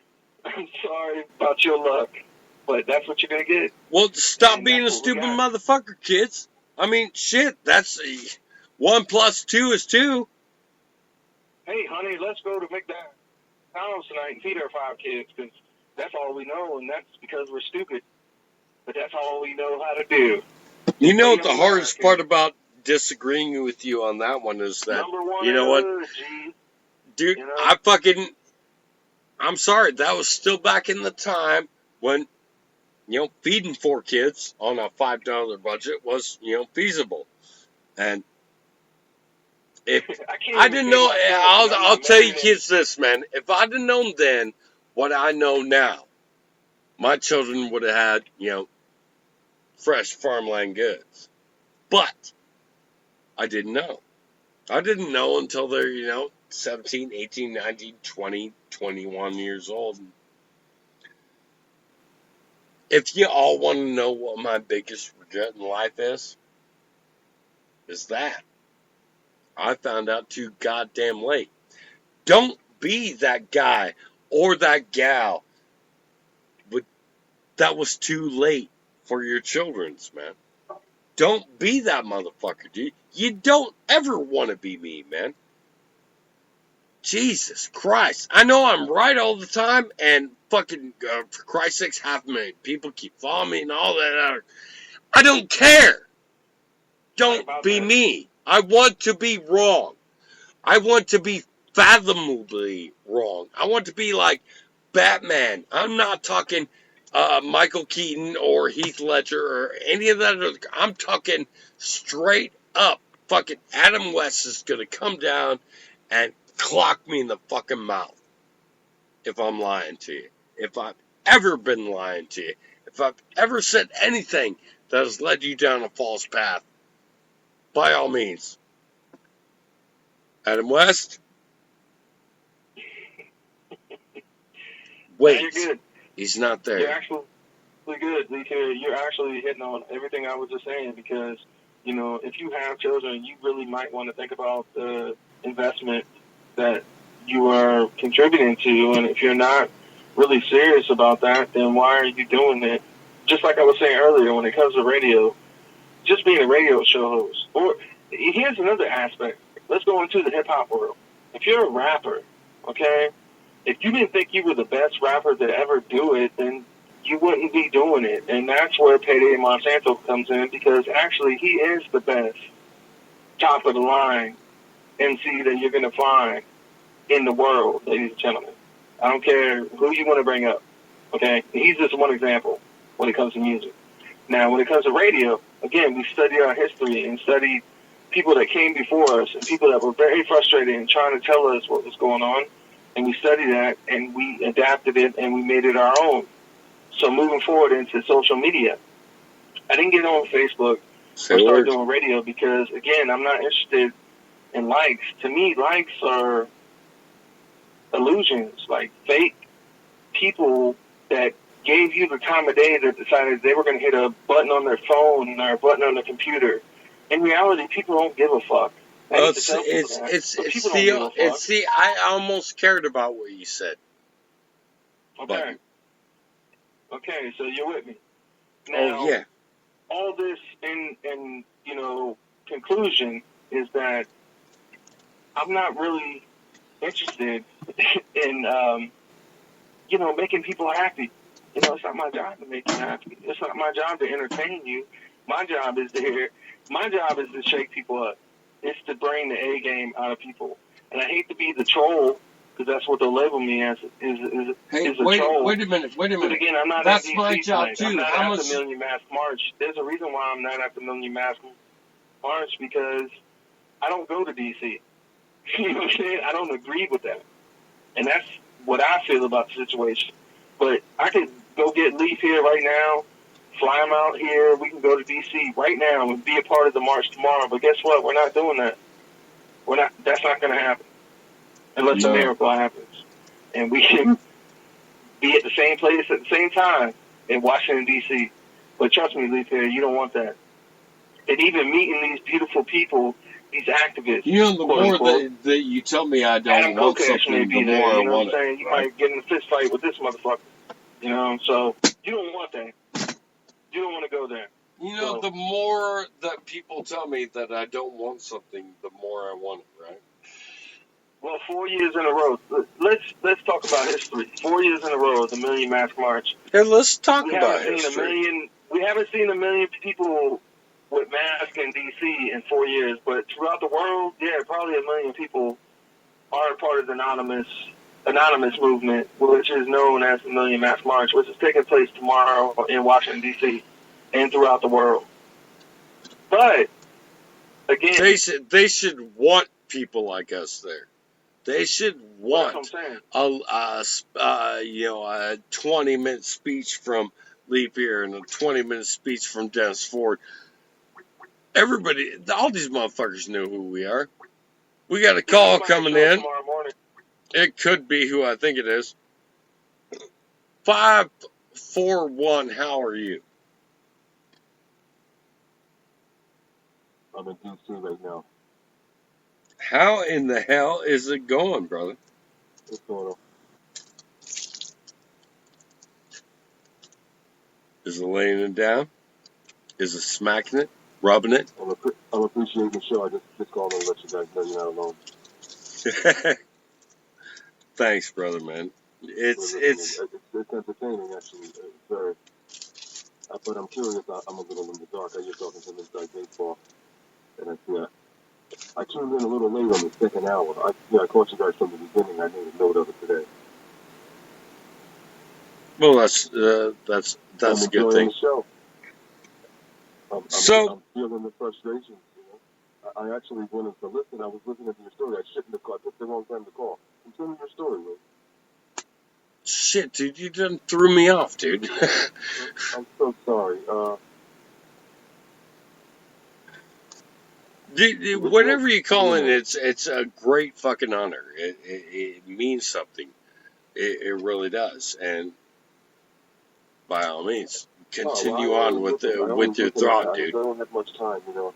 I'm kind of consumed of me, but I caught it. I happened to catch it live tonight, which is good. I had a long morning, and I made it a point to catch the Super Show. This is why it's so awesome. Ladies and gentlemen, if you don't know, it is Payday Monsanto joining us here. You know, what's going on, Larry? What's going on, Dennis? Where's Dennis? he's around here somewhere. Must be. Motherfucker probably had to piss. You know how that goes. Taking the piss. But man, it's been a little bit since we had you on the show, and there's so many more tracks and so many more things going on that you're doing, man. You've reached out into multiple artists, man, and been a part of that, man. How's that treating you? Oh, that's good. I get much love. It's good. It's amazing.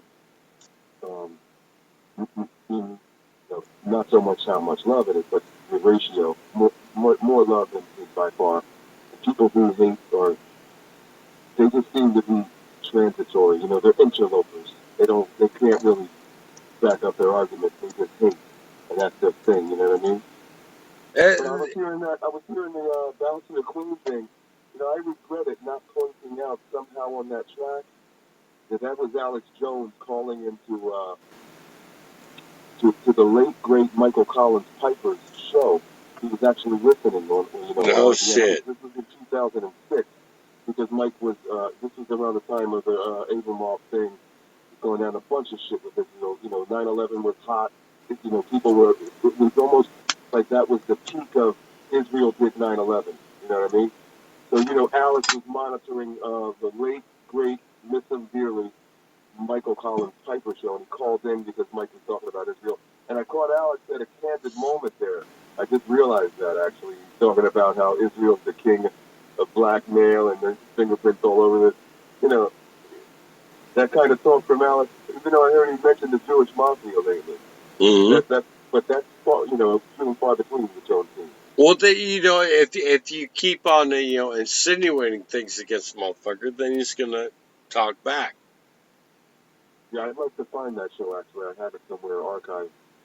Interesting time, but...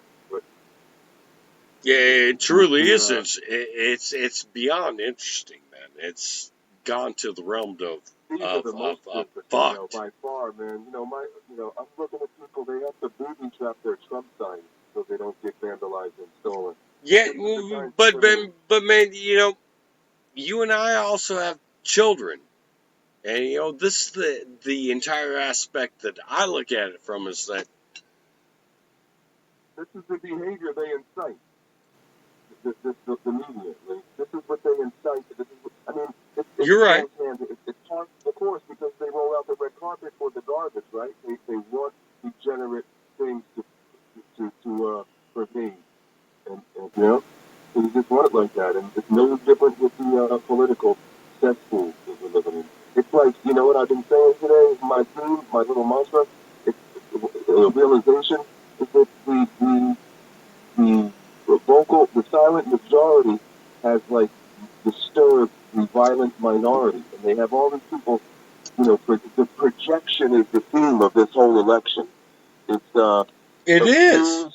accused, them of what you do. They're saying that Trump's violent, when someone, punching somebody. Well, now it's boiling down to, at least around here, man, now it's boiling down to, well, at least I'm not that.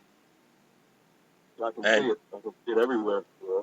Literally, it is, man. I mean, in the political ads that have come down across here, and you know me, I'm a fucking media fucking whore, so I listen to all this shit. But there's no common sense behind this violence. It's like the violent behavior. It's raw emotion, and a lot of it's based on you have stupidity as the vessel.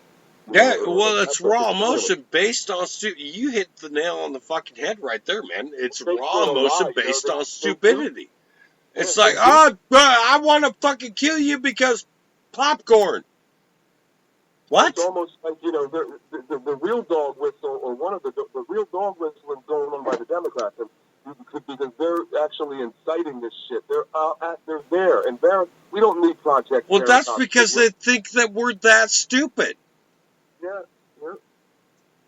The message is basically they want to we're going to give you stuff, and they're going to take your free stuff away. So who do you want? And that can get people emotional when you start, talking to their livelihood, or, it's existential. They get them on an emotionally existential level.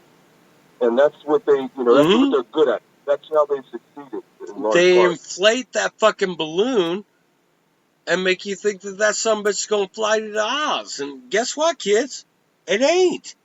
Absolutely. And, that speaks to the weekend at Bernie shit. That's what this election is on the Democrat side. It's weekend at Bernie. It truly is. And it's funny that we had a candidate named Bernie, because it was like that with Bernie, because much of his accolades, that fucking guy, acolytes were dupes. They were rented. We had a lot of dupes, but it's the same thing with Hillary. They're half dupes, half rent. That's the biggest fucking thing about the Bernie campaign. Is like, you had so many people that wanted to be a part of the Bernie campaign. So many people that were destined, that they wanted to verbally fight you there on social media about their candidate and all that. And that motherfucker turned bitch quicker than it took Michelle Obama to grow a penis. And that's the most horrible part of it about me.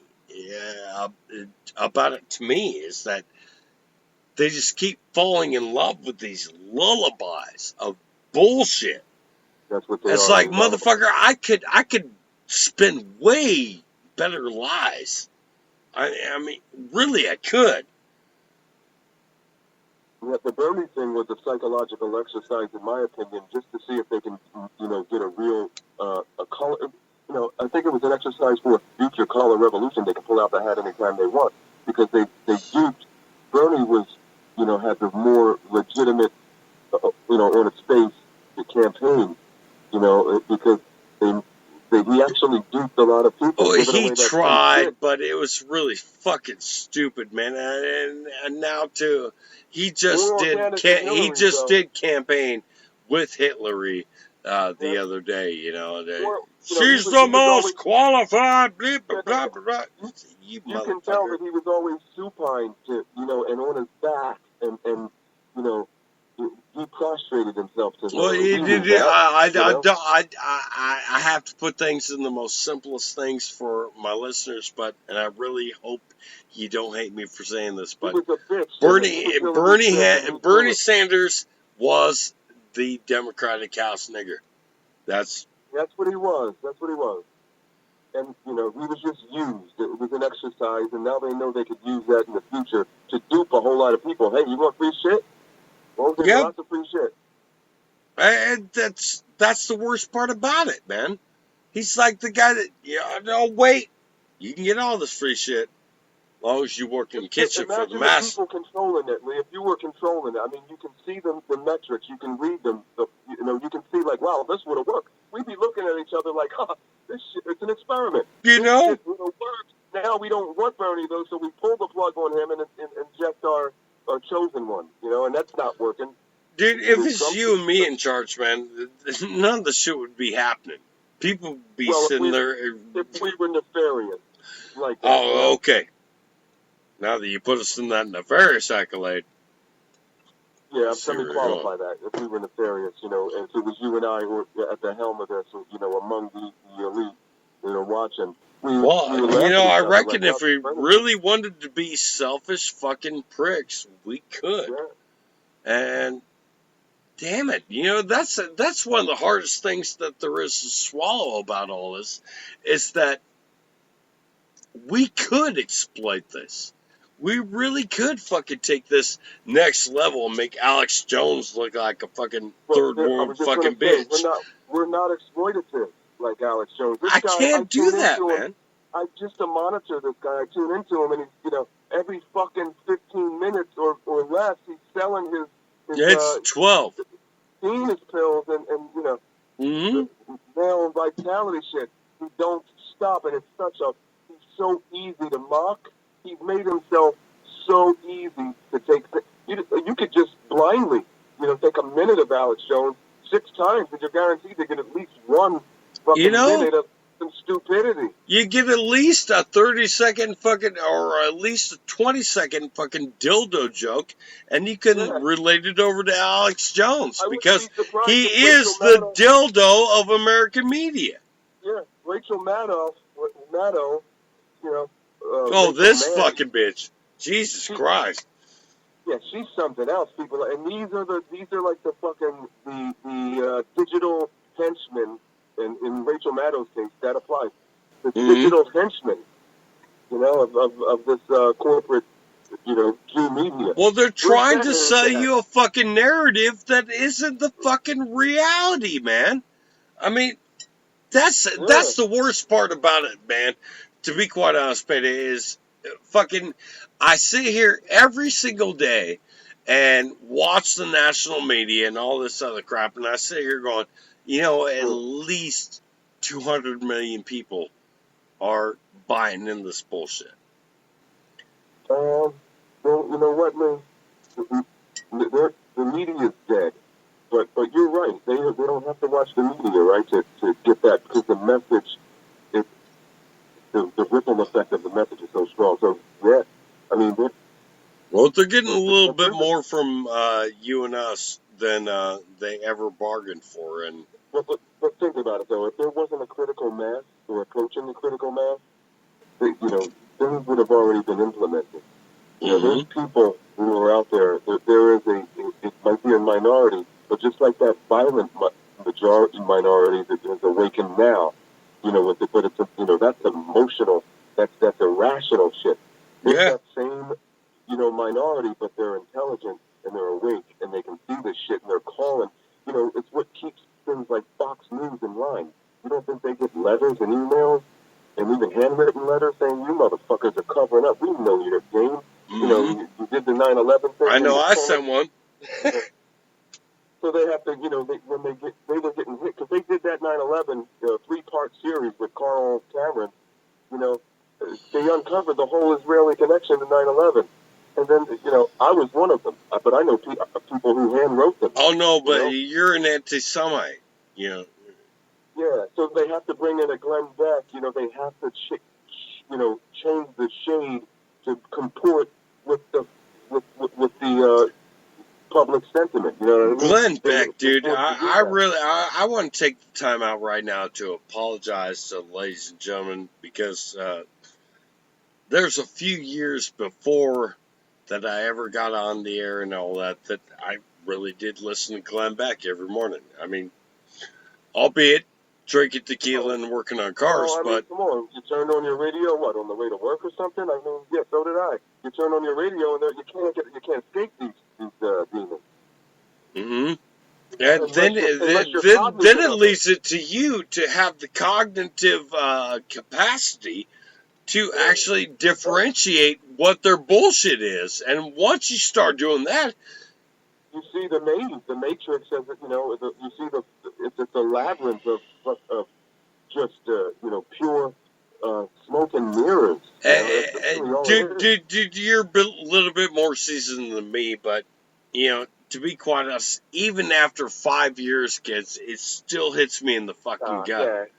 You know what? It takes one day. Once you wake up, once you see it, then you see it. You know what I mean? You see it's all bullshit. And then hits you every time. You know what I'm talking about? It's like, I got out here to do the show and to inform people for a reason. A very simple reason. I love my children and I want them to grow up in a better place than I have. I hate to tell you people what I think about now, man, because... Well, I'm with Dennis Ford, and, you can't stand people, that's how it is. Where is Dennis, by the way? Oh, no, he's not even on the line. I think he disappeared, so... You have that, man. Yeah, it's you and me, Buckaroo. So... But, absolutely. I mean, people disappoint me. That's all. That's really all I got.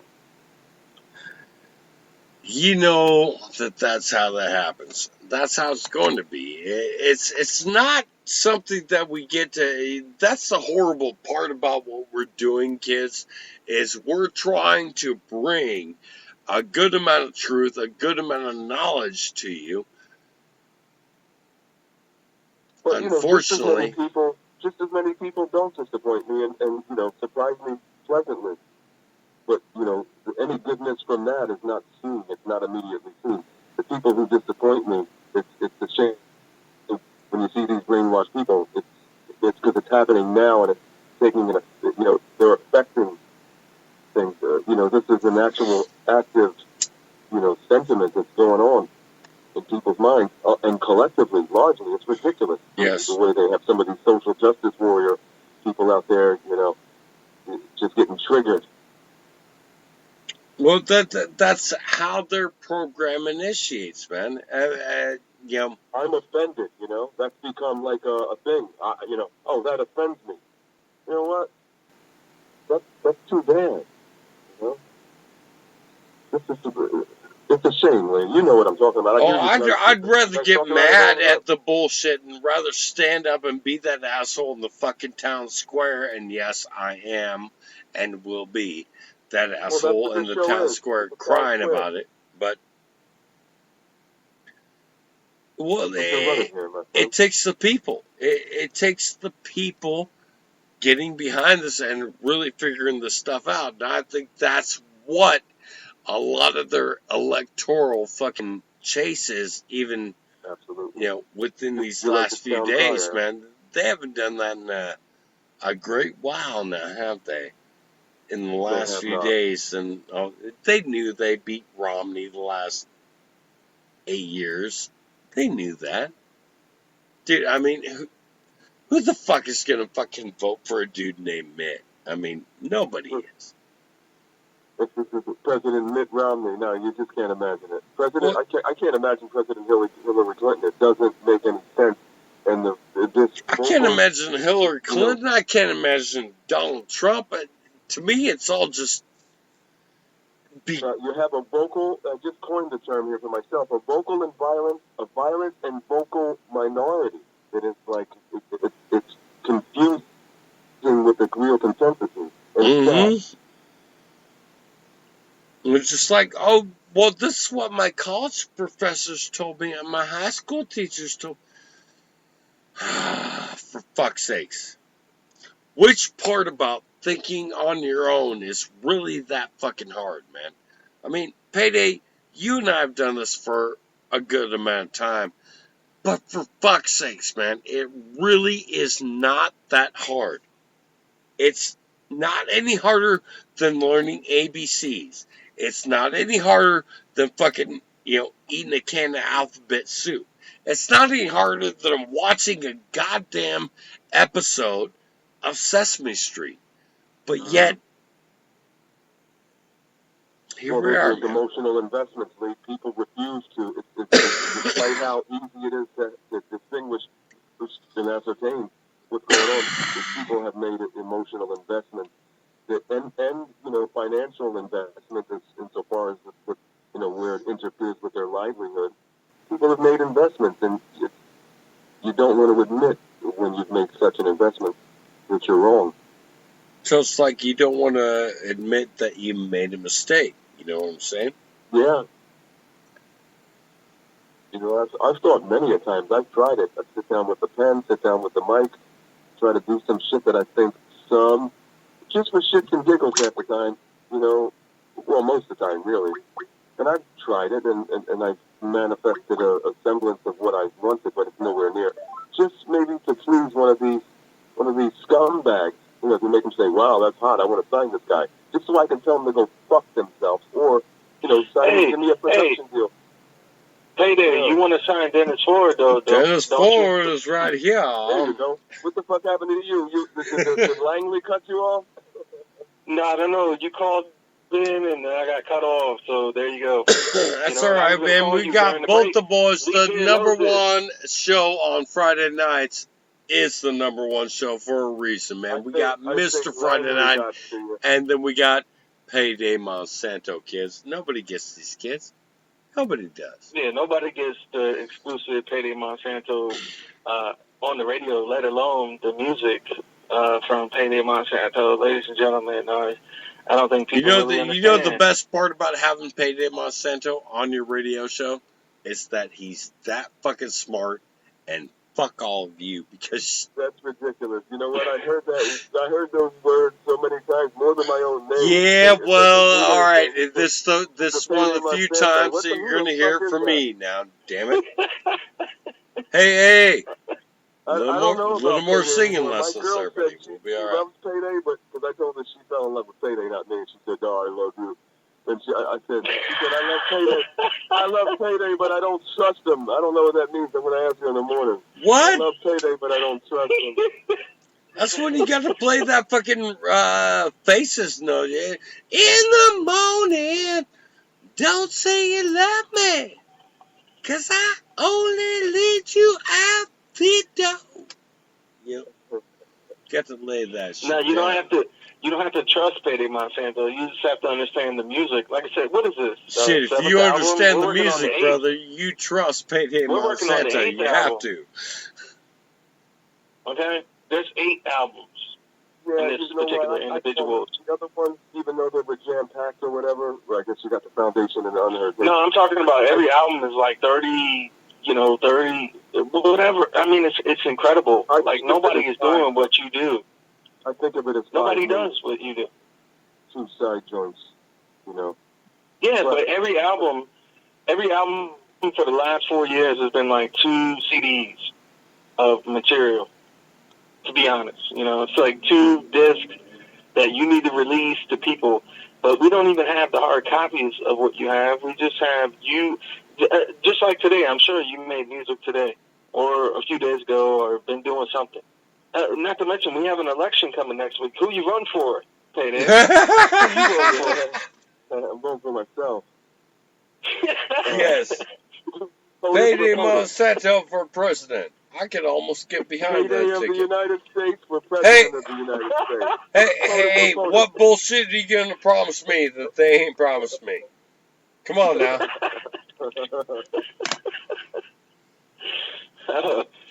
This show's got out of control. I don't know what's Well, going boys, you know that's what it is, man. I vote Donald Trump only because I don't want to see Hillary, but I'm not going to vote as an exercise of utility.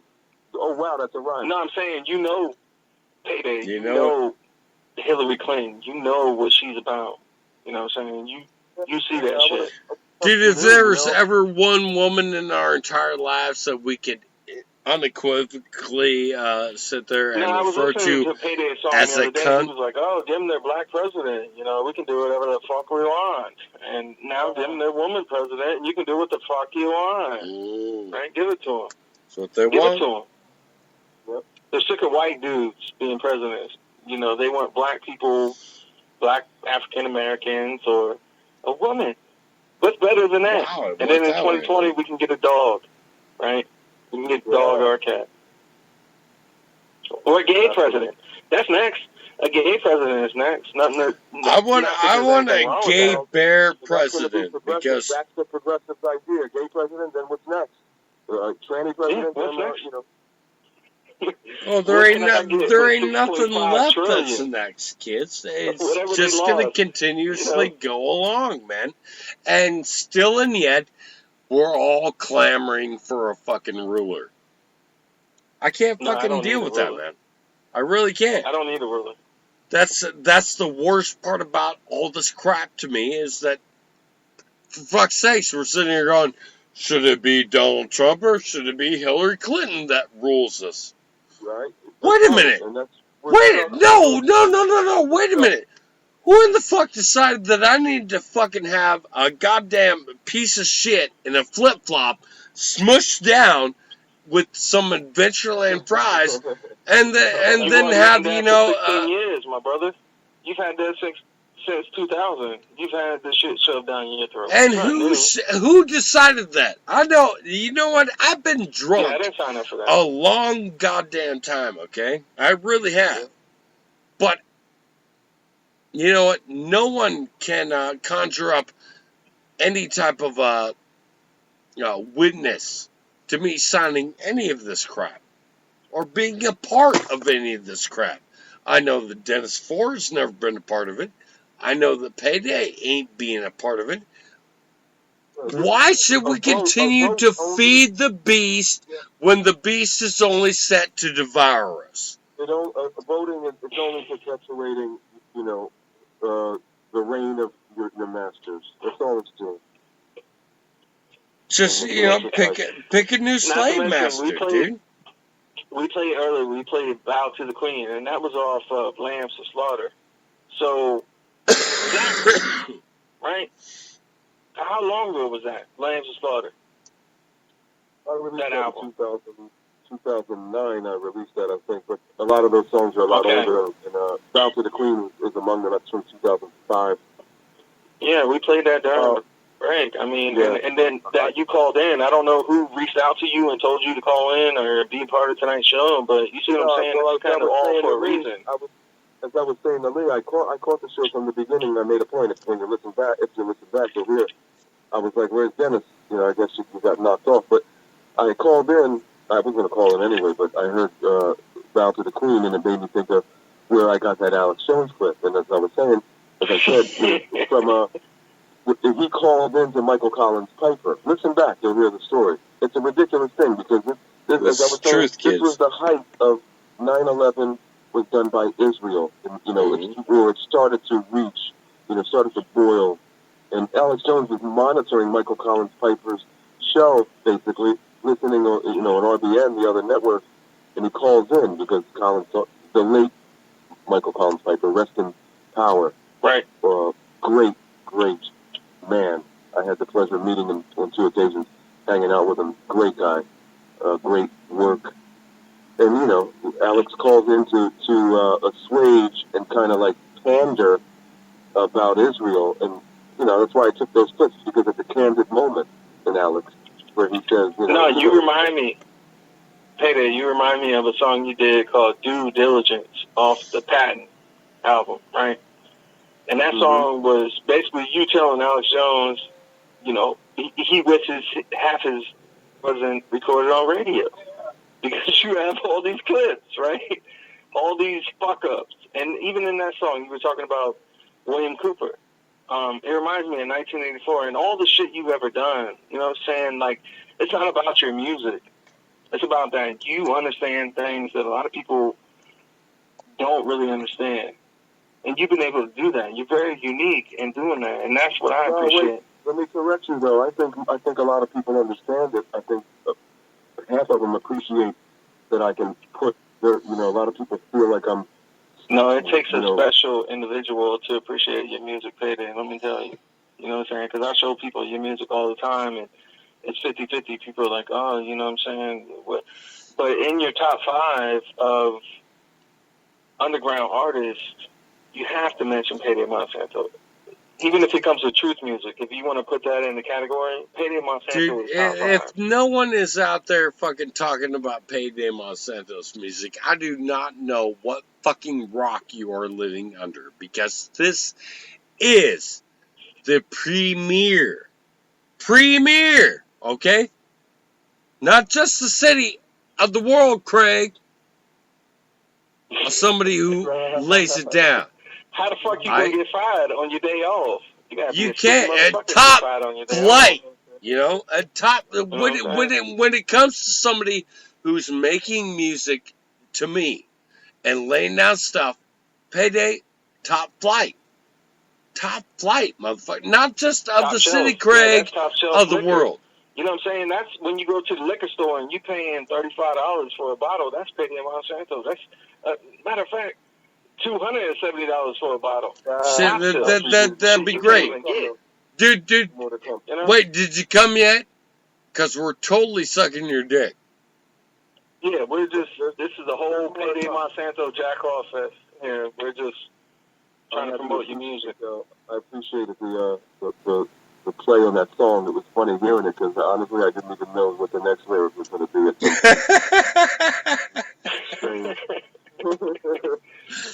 But even interesting to bring up is that, you know what I'm saying, you're working on your 8th album. And most of these cats in the underground or people that are activists are not even in your category. Well, I consider it. Whatever it is. You know what I'm saying? You have so much music, it's ridiculous. Like, how do you put it in the category? Because to me, it's refreshing. You know, it's like the song, I'm off the coast. You know, I just want to turn on my spigot and get a tropical drink. And that's Payday Monsanto's music. You know what I'm saying? It's like a refreshing drink that a lot of people don't know about. But they will. Eventually. That's what I try to do, you know, because I want to make... They want something you can put in a box, and I'm not ready to be boxed. And I approached it like that from an early age, thinking like that. You're not going to box me, because I saw all these labels. You know, people just fell in love with labels. I don't know, kids, but dude, when you make your own box, they can't touch you. And you I'm just saying, have made your own box. Even our names alone, you know, my name, that's enough of a label for me, let alone my skin color. Now you're getting into some other shit. I don't want to talk about that. Dennis Ford is white? You know what the fuck? Who? You know? No, dude, you done lost all your legitimacy because you're white. God damn it. Yeah, you're white. You and your white privilege. Or whatever it is, you're black. This brings up a good point, because I want to, you know, Payday, I want to ask you about Chicago. What do you think is going on in Chicago? You know, I know they won the World Series, the Cubs, but... As far as what? The murders. You got to fill me in. Oh, okay. The murders. Okay, last month, October 2016, 79 killed, 348 wounded. Okay? All right. That's double from the years before. Yeah, they broke a record last month. So 79 murdered, over 300 wounded from gunshot. Wait, I know what the problem is. We haven't been worshiping Rahm Emanuel too much. God damn it. Well, there you go. And then, you know, you got to factor in so many things, but I think that the gun control legislation because that's kind of like a, that's an experiment. Oh, that's progressive. That's progressive. Yeah. And just everything, the entertainment and pop culture that permeates society, coupled with so many things are converging when it comes to Chicago, but it's insane. Yeah, I think I was just over the last couple of years. What is it, 3,000 people? And a lot of them are little kids. A lot of them, most of them, that's always been the case growing up. See, I've known that, I've seen that. There's always a little girl. No, I'm saying you grew up in Philly, right? Philly. Let's talk about that for a second. Let's go off of that and just talk about Philly. I mean, Philly is not a polite city. Everybody's like, oh, it's a city of brotherly love. Get a cheesesteak, but it's not. It's not happy. Not if you're in those. Not if you're growing up where open sales, crack deals can go on, where it's red line, where it's okay. Police drive by, look to their right, whistle, and say, all right, well, that they're in the, they're within their allotted, appointed territory. That's basically what happens. The Freemason territory, It's I was just talking about this earlier. It's like the fucking sheriff from Andy Griffin. Andy Griffin shows up and he's got his deputy Barney Fife. That's what it is.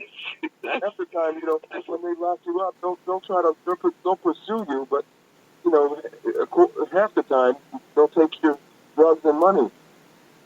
Right. That's it. And profit. Because they can make more off that, man. When they fucking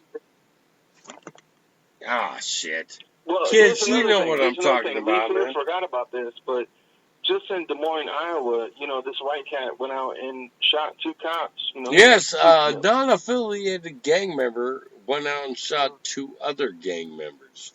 Mm-hmm. Right, and that was a few days ago. That's great, man. That's golden. Yeah, out fucking standing, isn't it? All right. Christ. An unaffiliated gang member shot 2 other gang members. That sums it all. And I mean, in Des Moines, Iowa, where this never happens. This doesn't happen in Des Moines, Iowa. It is true. Yeah. Yeah. And that's the media. They've sanctioned this kind of behavior, and all interactions. I've made it a point sometimes to have interactions with police, just so I can tell them that there's a target on your back because it's not an accident. Mm-hmm. And just enough just to take the pulse, and they know. And I don't want to play party politics and shit. I know you're right. They do know. Is the liberal media. They do what they do, the liberal media, and the Republicans do their thing. But right now, it's hot on one side. See, this reminds me, and I keep saying to people, it keeps coming up. This is just like 2000 and 2004, but only it was CNN. Mm-hmm. People would go to for, it was just reversed. And now, even with Trump pulling ahead, you see Fox dial it back, and they're playing these poll games. Yes! Yes! That motherfucker is checking the goalie for all you white people out there, okay? Yeah, you might not understand. That was like a sample. Like, that's the chorus right there. What, poll suckers? They're poll suckers. Yeah, poll suckers. Poll sucking motherfuckers. Or sock suckers. Filling 7,000 stadiums, and he got 8,000 people standing in line outside with filling 30,000 seats. This bitch can't fill a gymnasium. In a high school gymnasium. Yeah! I mean, and they're saying it's a tight race. Are you fucking kidding me? Dude, out of everybody I've ever known, besides Dennis Ford, are they making it like so easy to be able to defend Trump? It's like, dude, really? Wait a minute. I fucking don't like the bastard. I think he's a pompous fucking piece of shit, but God damn it, man. Will you come up with something a little bit better than... Lee, you got to admit, nah, man, that's likable. There's a likable component element to Trump, man. And he's just a likable guy. Yeah. Well, here's the thing, right? I mean, here's the thing, right? This guy is a billionaire. I mean, he's connected to Alex Jones. I mean, let's be honest. Alex Jones is sucking his dick for the last however long. Dude, Alex Jones better suck a mean dick. That's all I'm saying. I'm talking about he better be cradling the balls. Here's the B side. Here's the yang of that thing. It just shows where our standards are. You know, and let's just for the arguendo, for the sake of argument, you know, for president don't mean shit. It's just like watching a football game to me. Say what? Yeah. You're right. But when I analyze it, it's like Donald Trump. The fact that Donald Trump is such a breath of fresh air shows you how fucking low the standards have become. Well, it just shows you how much they don't want to fucking listen to what we've been saying, dude. I just want to mention this because Payday brought up something. I don't know if this was a past show or something, but you were on the show, and you know, the New World Order plan and like people waking up. You were talking about that, and people trying to catch up to what's going on. And I think that's important to bring up because this election next week is a very pivotal point in us being humans on this planet, and I think that's part of it. I mean, if people are voting, then you're part of the problem, you know, in my opinion. But I thought that was interesting that you brought that up in the show, is that this plan is being fulfilled. You know what I'm saying? Like, this shit is happening in front of your face. Like, how much more blunt do I have to be with people? You know, I mean, do I need to literally fucking shove that 10-inch dildo up your ass before you realize that I'm fucking robbing you? You know what I'm saying? We know that. I mean, we know that. It works the same way, whether through federal government or state government. Anyway, either way, they're all just trying to stick that pretty much unlubed dildo up your ass, okay? They really are. George Carlin put that, you know, he didn't like it. We didn't like the tribe. We knew what the tribe was up to, but he was smart enough to put it in different terms. And, you know, right. That big red, white, and blue dildo. You know, that's what they do. Shoved up your ass periodically. Periodically, kids. At least once a day, you're getting that dick up the fucking keister. For Christ's sakes. Let's go back, Leaf, here for a second. Okay, because wait a minute, dude. I'm still hung up on people getting fucked in the ass. I can guarantee people, Payday Monsanto has sampled a lot of people. And, you know, this is interesting. Payday Monsanto, that motherfucker's I told genius. Payday to sample himself, you know, to sample his own voice and integrate it into what he does. But he samples, like, people that I've drawn influence from, and this is what's important. You know what I'm saying? Like I said earlier in the show, before he was even on the show, I draw influence from people. And this is where it becomes a problem, because you have to be careful about who you follow or who you draw influence from, because most motherfuckers in society are pieces of shit. Well, I prefer to lead, man. That's just the way I do. Thankfully, thankfully, thankfully, I've had people in my life like Payday Monsanto and Dennis Ford that. Thanks. I'm just saying. No, it's not just. Really gonna try let's to, toss it aside, man. Take advantage of you. They're going to try to take advantage of you. They're going to try to get a paycheck from you on Friday and pull their taxes out of it. Oh, good. As long as I get a blowjob, dude, it's $60 blowjob. Okay, just so. Yeah, exactly. But when it comes to like music, you know, I don't want to get off on a whole other subject here. But when it comes to music, like I said, you have to mention Payday Monsanto. You have to bring that up. Payday Monsanto is the greatest hip-hop artist of our time. That motherfucker speaks words to fucking verse, man. Yeah, you don't know about Payday Monsanto. You don't know. You don't know, and I'm sorry. I'm sorry that you don't know. But just I'm trying to remedy that. When I was talking and I got off the show and somebody sent me a message, they were like, "Do you know Payday Monsanto's on the show?" And I was like, "No, I didn't know that." So I need to call back. He was all gonna leave me out here in the cold, Payday, man. What the fuck? Yeah. Come on, Dan. Jeez. That's all I'm saying. I always make it a point to call. I try to listen and get the archive when I can, but I just happen to be able to hear it live tonight, which is good. I've made a point to tune in at 6 my time. Well, everything you're just saying, just like I said, when it comes to the archives, I'm trying to catch up to what you've been doing for the last 20 years, my brother. As a completely drunk guy that has never liked hip hop. Artistic vision that is Payday Monsanto that the world needs to hear. And it's not even Payday Monsanto, it's Pays Dude. Say word. And whoever you want to call this individual, but this individual is important. I got multiple people telling me that they want to hear Pays Dude, they miss Pays Dude.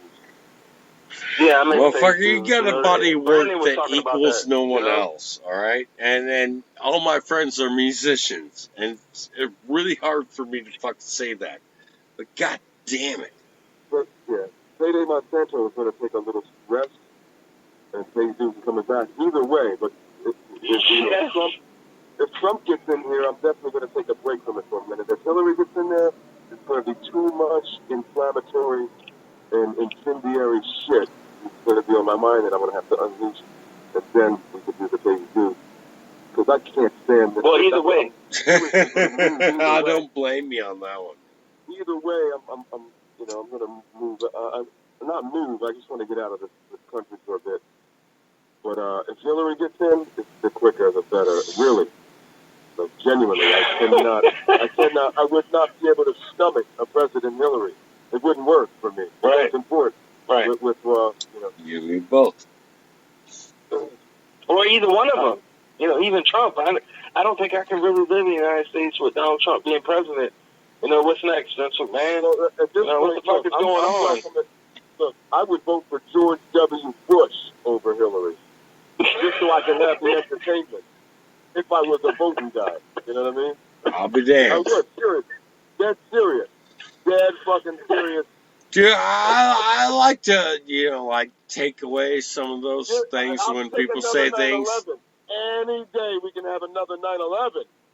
Because if Hillary gets in, we're going to have an 1822. With that, that's 9/11 times 2. Oh, shit. You an 1822.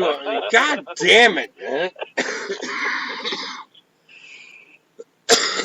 Well, kids, if I could say that he was wrong, you know that this big asshole would say that he was wrong. But unfortunately, for all you stupid asses, he is right. 100% right. And here's the interesting aspect of this. If you're a human living on this planet, next week we're going to get this. We're going to find out what's going on. What's the future? But you put that next week? I'll put at least 2. Hey, here's just because thing. of the fluoride. Tomorrow, the Million Mass March is happening in D.C. That's Guess right. who ain't going? I'm not going. I'm not going to D.C. This guy either. Fuck you. Sorry, buddy. I was listening. I was hearing that. The first thing I said when I called, I guess you got cut off, is I'm in D.C. I was fucking with you. Don't do that now, man. In a Good shitty Christ, club man. in D.C. with Payday Monsanto and see what happens. I hear you have beef with somebody. If you go there, what's going on? No, I don't have beef with anybody. I mean, it's just the organizers and people that, I did radio shows with these people. I gave them an opportunity. I gave them the platform to promote what they were doing, and this was 4 years ago. This is the 4th Million Mask March. Dennis did about a 6-month stint. Payday. You know what I'm saying? Payday. I mean, a lot of people that are involved in it wouldn't have found your music if it wasn't for me showing them, and Steve Grant. And that's interesting to bring up because Steve Grant hang on, if I can explain this real quick. Dennis has been the quote-unquote bad guy for, what's it been, a month now? What's going on? No, what were you saying? I was on a song. a good song, by the way. Both cats came, everyone came like lovely. I really enjoyed both their verses. There was flavor. Right. There was different flavors there. I really appreciate. I like that. Right. I can appreciate PPP's style. The dude, he has a selling point. Well, it's like ODD TV, Payday. It's like what flavor do you want? Who can really fuck with Payday? I don't know, man, but if Payday, if you're going to offer a point that I can disagree with, could you do that? Absolutely, I'm sorry. Dude, I agree with you more than I fucking disagree with you, and god damn it. I want some sort of friction between us, but I can't ever nail it down because you keep saying, dude, you keep saying everything that I say, and damn it. You know what? Yeah, there's not beef. Hold on a second. Yeah, that's what I'm saying. It's fundamentally based on, I know Payday Monsanto is the best there is. Well, that's your opinion. And like I said, no, dude, it's a logic. It becomes a logic point. But also, it is the truth. And if you have a top 3, top 5 of musical artists, you have to include this individual. And if you're not doing that, we've been through this, Payday. We talked about other artists working with you, R.A. the Rugged Man, whoever the fuck it is. They better bring their A game, because if they get on track with you, we're not even talking about money. If somebody paid you to do a verse, Payday, imagine what you could do. But nobody's paying you to do that. Dude, let's put this in the most simplistic and positive ways that we possibly can. Dude, you can't really do too much wrong, according to me or Dennis. So, I haven't really heard a bad song from Payday Monsanto in my life. Wait. Since finding his music. That happened? I haven't found anything bad. I mean, it's all good. Dude, I do drink a lot. So there's a few where you can see, the effort could have been more. Yeah, I mean, there's certain things I don't agree with. There's but, many, actually. What is that? Not really, because like I said, 7 albums. I mean, it's incredible. It's a beautiful thing to be a part of it, in my opinion. That's my opinion about the whole situation. I'm glad to show people your music. I hope more people get that virus, get that venom. Say word. Hopefully I can stick them with them in their fucking leg, and they get that Payday Monsanto venom. That should be the name of the next album. Dude, I'll put it to you this way, Payday. I play your music on a regular basis at the job site. The other day, a 54-year-old man who attends sporting things regularly. It's like, dude, there are 86,000 people. Can we play just one Payday Monsanto song? And I was on acid, of course, because that's what I do. But I stepped back and I went, "You were on acid? Really?" I went, Don't "Really? Skip over that. Don't skip over that. You can't leave that out of the story." Dude, I've been on acid a majority of the times that you and me and Payday have ever spoken on the air. So. Yeah, you were on the show on acid, and he called in and was singing to you. Remember That's that? your fault, that was a motherfucker. couple years ago. On this very show, on the Friday Night Super Show, that happened. No, actually, it was on the Dennis Ford show because you sabotaged me, that motherfucker. I'll never forget that. Here's an interesting story to bring up, too. Payday was on a show, and he was talking about a 70-year-old individual that identified with his music and could understand his lyrics and what he was saying in the songs, and that's what I'm saying. That's how powerful this shit is. It doesn't matter what he's talking about. It matters that he can do what nobody else can do. When it comes to making fucking music, nobody can do that. Nobody can do that. One-man band. Ladies and gentlemen, one-man band. Yeah, dude. Payday, I've been promoting fucking bands around this area for a very long time, and fucking, showing up, buying free cakes and all that other stuff Yeah, that was me tacitly agreeing with you. Like, yeah. But Prince did it. No, lots of people did it. But comparing myself to Prince, which, but that guy was. Yeah, but that's how good you are, though. You know what I'm saying? You're amongst the greats because you covered their music. I mean, let's be honest, man. I mean, you've covered bands that I grew up listening to, that you've done music covering their shit, and nobody else is doing that. That's phenomenal. You know what I'm saying? That's incredible. Yeah, he's kind of got you there, buddy, man. Nobody does what you do. That's really why. That's really why we promote you so much, man. Hip-hop industry in that Dude, song. nobody does what you do. It had fun doing it too. It's fun. Exactly.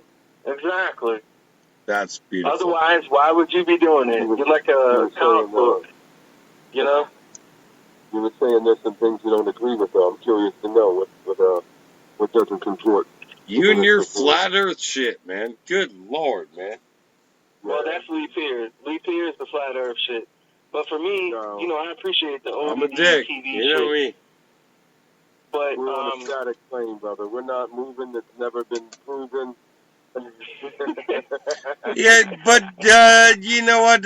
Here's my rebuttal to that, man. And I love you to death. You know I love you and respect you to death, but who the fuck cares, man? Really? Well, yeah, and Lee Pierce will hit on the anti-religion music that you have. Like I said, Nation of Grown Children. That's essentially what we're living in. And that song is beautiful. One of my favorite songs is Call Me When You're Free. Because we were talking about the Constitution earlier. I do like that song, too. I mean, I have a few songs that I like. Probably 1/10 of the shit that's on the last 5 albums I put out, or the 5 main ones. 1/10 of it that I like personally. Maybe maybe a little more. But Call Me When You're Free. Well, my favorite is Climate Change. I love Climate Change. I love that song. I think, not just me hearing that song, but before that, I heard that song, I heard Sheep of America, but I heard Climate Change after that, and that was like the album. And like I said, we're moving past albums. It's the 7th album. Murder by Numbers is essentially one of the greatest albums that came out this year, in my opinion. Again, in my opinion. It's true. But it is. Thank you. It is that. Well, the musical quality of what you're putting out, and not only that, but the message carried out throughout all the newest album, man. And dude, it's like shit. I hate to put it so greasy, man, but it's like verbally getting fucked and having a good orgasm. It's something. Yeah, Payday Monsanto's music is basically what the government is doing to you on a daily basis, but with no lube, just fucking you up the ass. Well, some of it is intended to do just that. Well, like I said, I've listened to people that had you on their shows and shit, past interviews, me, people involved, but the message is simple. Like Lee was saying, the message is simple. It's, it is what it is. And that's all it's going to be. It's all freedom, dude. I mean, it's just like, wait, do we want to be free, or do we want to go, you know what? You guys come around here and help me out every now and then. But yeah, come on. You're only subscribing to another gang, another bunch of gang members. I'm sorry, kids. I don't make up the fucking, what's the word? Definitions for what it is. It's already been there. If you don't think that your police officers are gang members, sorry. That's... Yeah, Payday Monsanto has a song about this. It's called, what's the name of that song? Pigs Gone Wild, off the Patton album. Pigs Gone Wild is one of the best songs you'll ever hear. My Gang, you know what I mean? Which says, My Gang. But it's gang in America. But I didn't even think about it in those terms until we raised that point. You know, we just had a guy kill 2 cops. You had an unaffiliated gang member kill 2, other gang members. In essence, Right. That's right. That's right. That's why we're on the talk show here tonight on the radio to talk about this shit, because nobody else is talking about it. Just like Chicago. So, whatever you got laid out, you're more than welcome. But really, to be honest, all I have to do is play your music. And that's the sad part about it, is that... like you were saying, people either get it or they don't. Yeah, exactly. Well, the best part about your music is that it's great, no matter what. I mean, I don't give a fuck, 10 fucks or 40 fucks as to who gets it. All I know is that when I'm fucking playing it, it's... as far as the religion shit, I don't want to step on people's toes. I respect, I really do, all religions. And, it's just like the thing with homosexuality, or even whatever. Just keep that shit to yourself and don't proselytize, and don't try to get militant. Once you start, becoming some vocal militant minority and demanding shit and comparing your struggle to, like, the civil rights struggle and shit, that deserves a slap in my opinion. Where I'm from, you should get punched when you like, I'm a gay, homosexual, transsexual, whatever, and you compare that shit to a civil rights struggle. Yeah, it's not even the same. Yeah, that's the hardest part about it. Boys, we got... I just don't want people coming up to me proselytizing, and crusading, basically. Exactly. You can love that book. I think the book is good in a sense, but it's a schizophrenic book. It says one thing and it says another. Out of 2 sides. Exactly. Well, I mean, dude, if I were to come to you tomorrow afternoon and go, you know what, everything I say is gospel, just believe upon on it. Lee, why did you drink that whole bottle of liquor? Oh, shit, man, it's gospel, man. I don't know what to tell you. Myself as the chosen. I mean, like I said, I can go for days quoting Payday Monsanto and what it really means to be a poet and an artist, and et cetera, et cetera. I mean, these are essential things that a lot of people don't understand because they're wrapped up in the whatever it is. This for sure, boys. We do have the illustrious DJ Scratch the Sniff joining us on the line, man. How you doing, brother? Let's get his thoughts. How you doing, brother?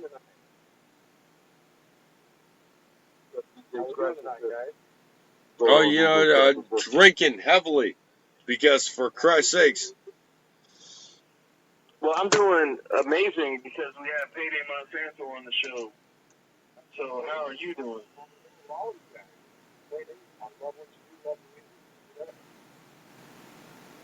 What's going on, brother? Thank you. I just wanted to talk a little bit about that talk about rock within hours, every one of the nation guys back, they have to they're all over the guns out, all night, just 4 days before, very mutilated horribly, boys.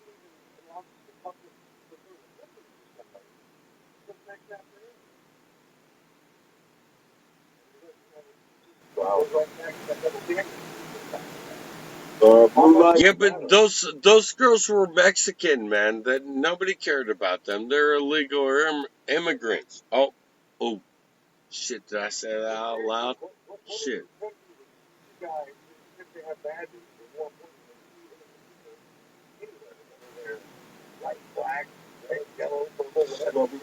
That meme, that little meme that came in response to a Black Lives Matter, one of them, Blue Lives Matter, really, that really has veracity.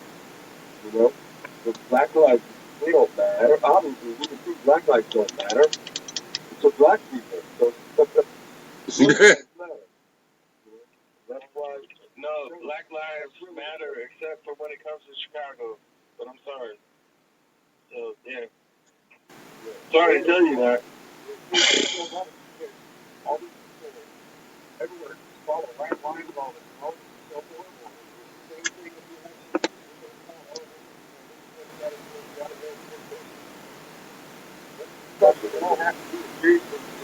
All right, bro.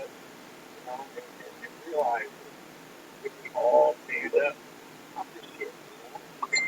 It only takes kids, and it really only takes about 10 minutes worth of agreement. It really does. I'm going to start advocating more so and get on the path of trying to let these people know that they are our servants. The police is turning the road.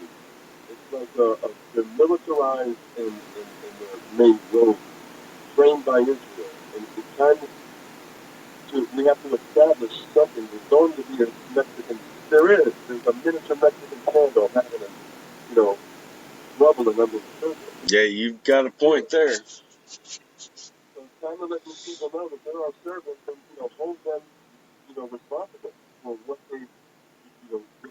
they've sworn allegiance to. They don't even know what they've sworn allegiance to, for whatever it's worth. And that's not even me. I'm just a man. I'm not a person. I'm a man that, they call William. Like my man Chris Dorsey, he lives in Richmond. He's down there in Virginia, militia. Virginia militia. Yeah, that's what I want to say. That's what I want to say real quick. I haven't sworn allegiance. No, I'm saying I haven't sworn allegiance to Petty and Monsanto's music, but I can just tell people in the world, living, being alive, Petty and Monsanto's music is the best there is. But here's an interesting aspect to bring up in all of this, is that you see how fucking stupid people are?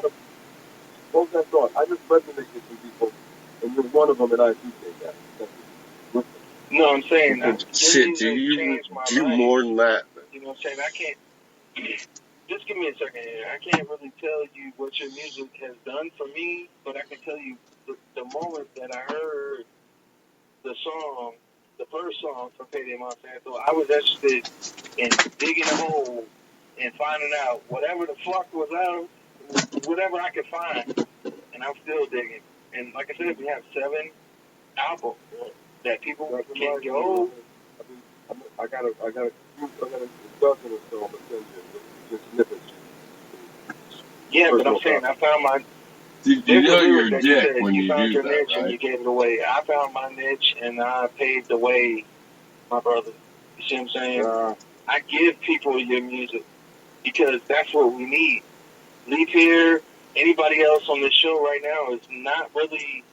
I can't argue with them. Is essential, but I can tell you that they wouldn't know about your music if it wasn't for me, because that's how deep I am into, again, the rabbit hole, digging into who you are as an artist, and you continue to blow my mind. I want to tell you that. Spreading the word, man. Thanks for the love. And you know what? I'm saying, there's nothing that you can do that will make me look bad. You know what I'm saying? Because you're that good.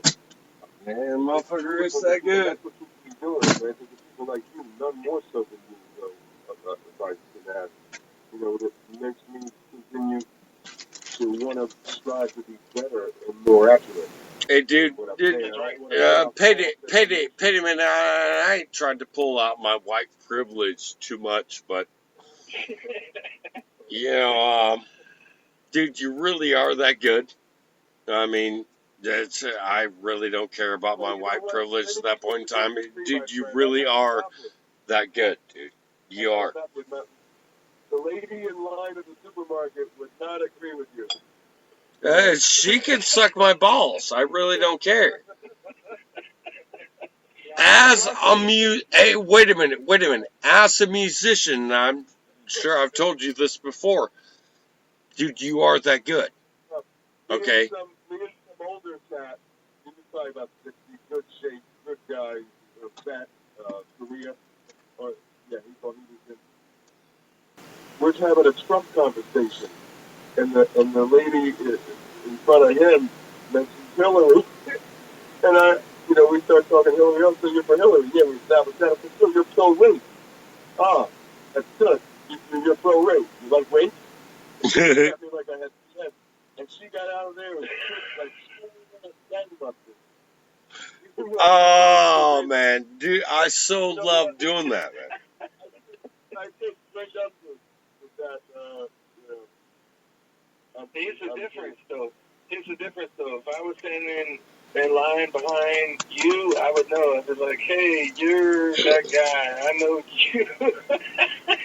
You wouldn't be able to fool me. You know what I'm saying? I got that one. But we can do that. We can fool the masses. Just like I said earlier, when it comes to October. I mean, all these people getting killed in Chicago. Oh, let's celebrate Halloween. Ain't shit sweet. There's nothing sweet going on. You know what? Des, we've never really asked Payday, man. What do you think about what's going on in Chicago, man? It's gotten Malthusian in epic, in scope, dude. It really has. Well, what's going on in Chicago, brother? What I wanted to say, before you went off on the campus, somewhere else, as we tend to do on shows. Well, you know how we do. What's going on is what's going to happen everywhere. It's not, that shit is in place. Mm-hmm. It's everywhere. Everywhere. That's what. Chicago is like China. It's the model. China's the model on a bigger scale, the country. Chicago is the model for the city. DC, they're all experiments. It's experimental. It's always going to be. As it's happening, they're experimenting. They're getting the data back in and feeding it, and moving the fucking experiment along. Right. They're fueling. They fuel it. They fuel it. Yeah. Yeah. They're taking pulse right now. What's going to be the next? Which way? They guide. They take the true pulse of what's happening and what's the sentiment of the public, and they direct how they need it to be, and they can, they can shift either way. Meanwhile, meanwhile, they don't cover any of this shit that's going on in Chicago or any major cities. People dying every day. They don't cover any of this shit. They cover the false flags or whatever's going on. Same way, my brother, they will cover when white people do shit with black people. The crime, the black on white crime is ridiculous. It's astronomical. Motherfucker got a point. But they do cover it. Here's the thing: they do cover it. They cover it up. Well, they want to make sure that we're following along that dictation. No, that's right. He is not lying, ladies and gentlemen, by any stretch of the imagination. This ain't no bullshit. This ain't no Alex Jones. Oh, I heard it over here on InfoWars. That's a fucking real-to-life observation that... So imagine the inverted opposite. They do the same thing on the other side. Mm-hmm. They'll have people listed at, like Colin Flaherty, my man over there from Delaware says. I met him a couple times. The press guy, he used to try to, work for the local Philadelphia channel. But he has a I know who you're talking about. They'll tell you that, what's wrong with the black community is white racism every time, all the time. He's Joe Flaherty's nephew. Right. White racism. But that's Jews telling so it's all just our whiteness. Wait, how many Jews are white? Did I miss that?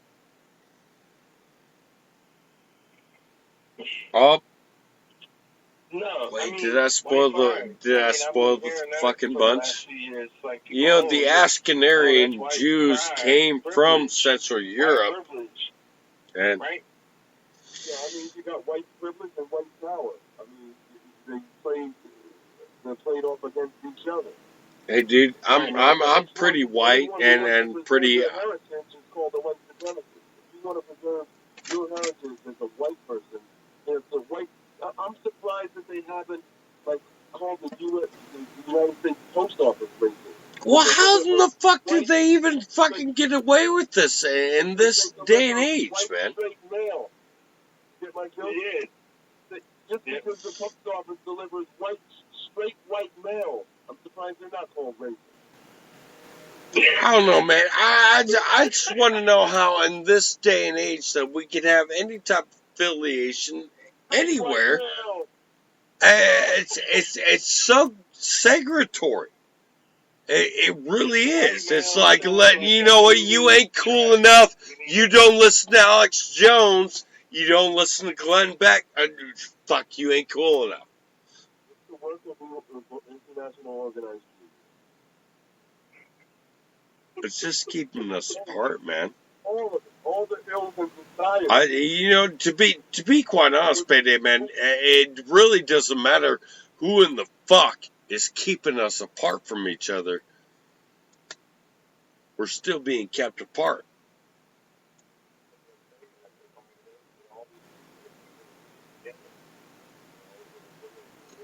Well, go to D.C. tomorrow, November 5th, and be a part of the Million Mask March, you pathetic piece of shit. Well, why ain't you doing it? Oh, pick me up. Well, I don't want to hear excuses. Yeah, shut the fuck up, man. That's DJ Scratch the Sniff, man. That's my brother, man. Well, go to D.C. tomorrow, Z-Peter. You know, don't talk about the shit. Make it happen. Let's go to D.C. tomorrow. All right, you ready? For what? I do have the day off tomorrow. You ready?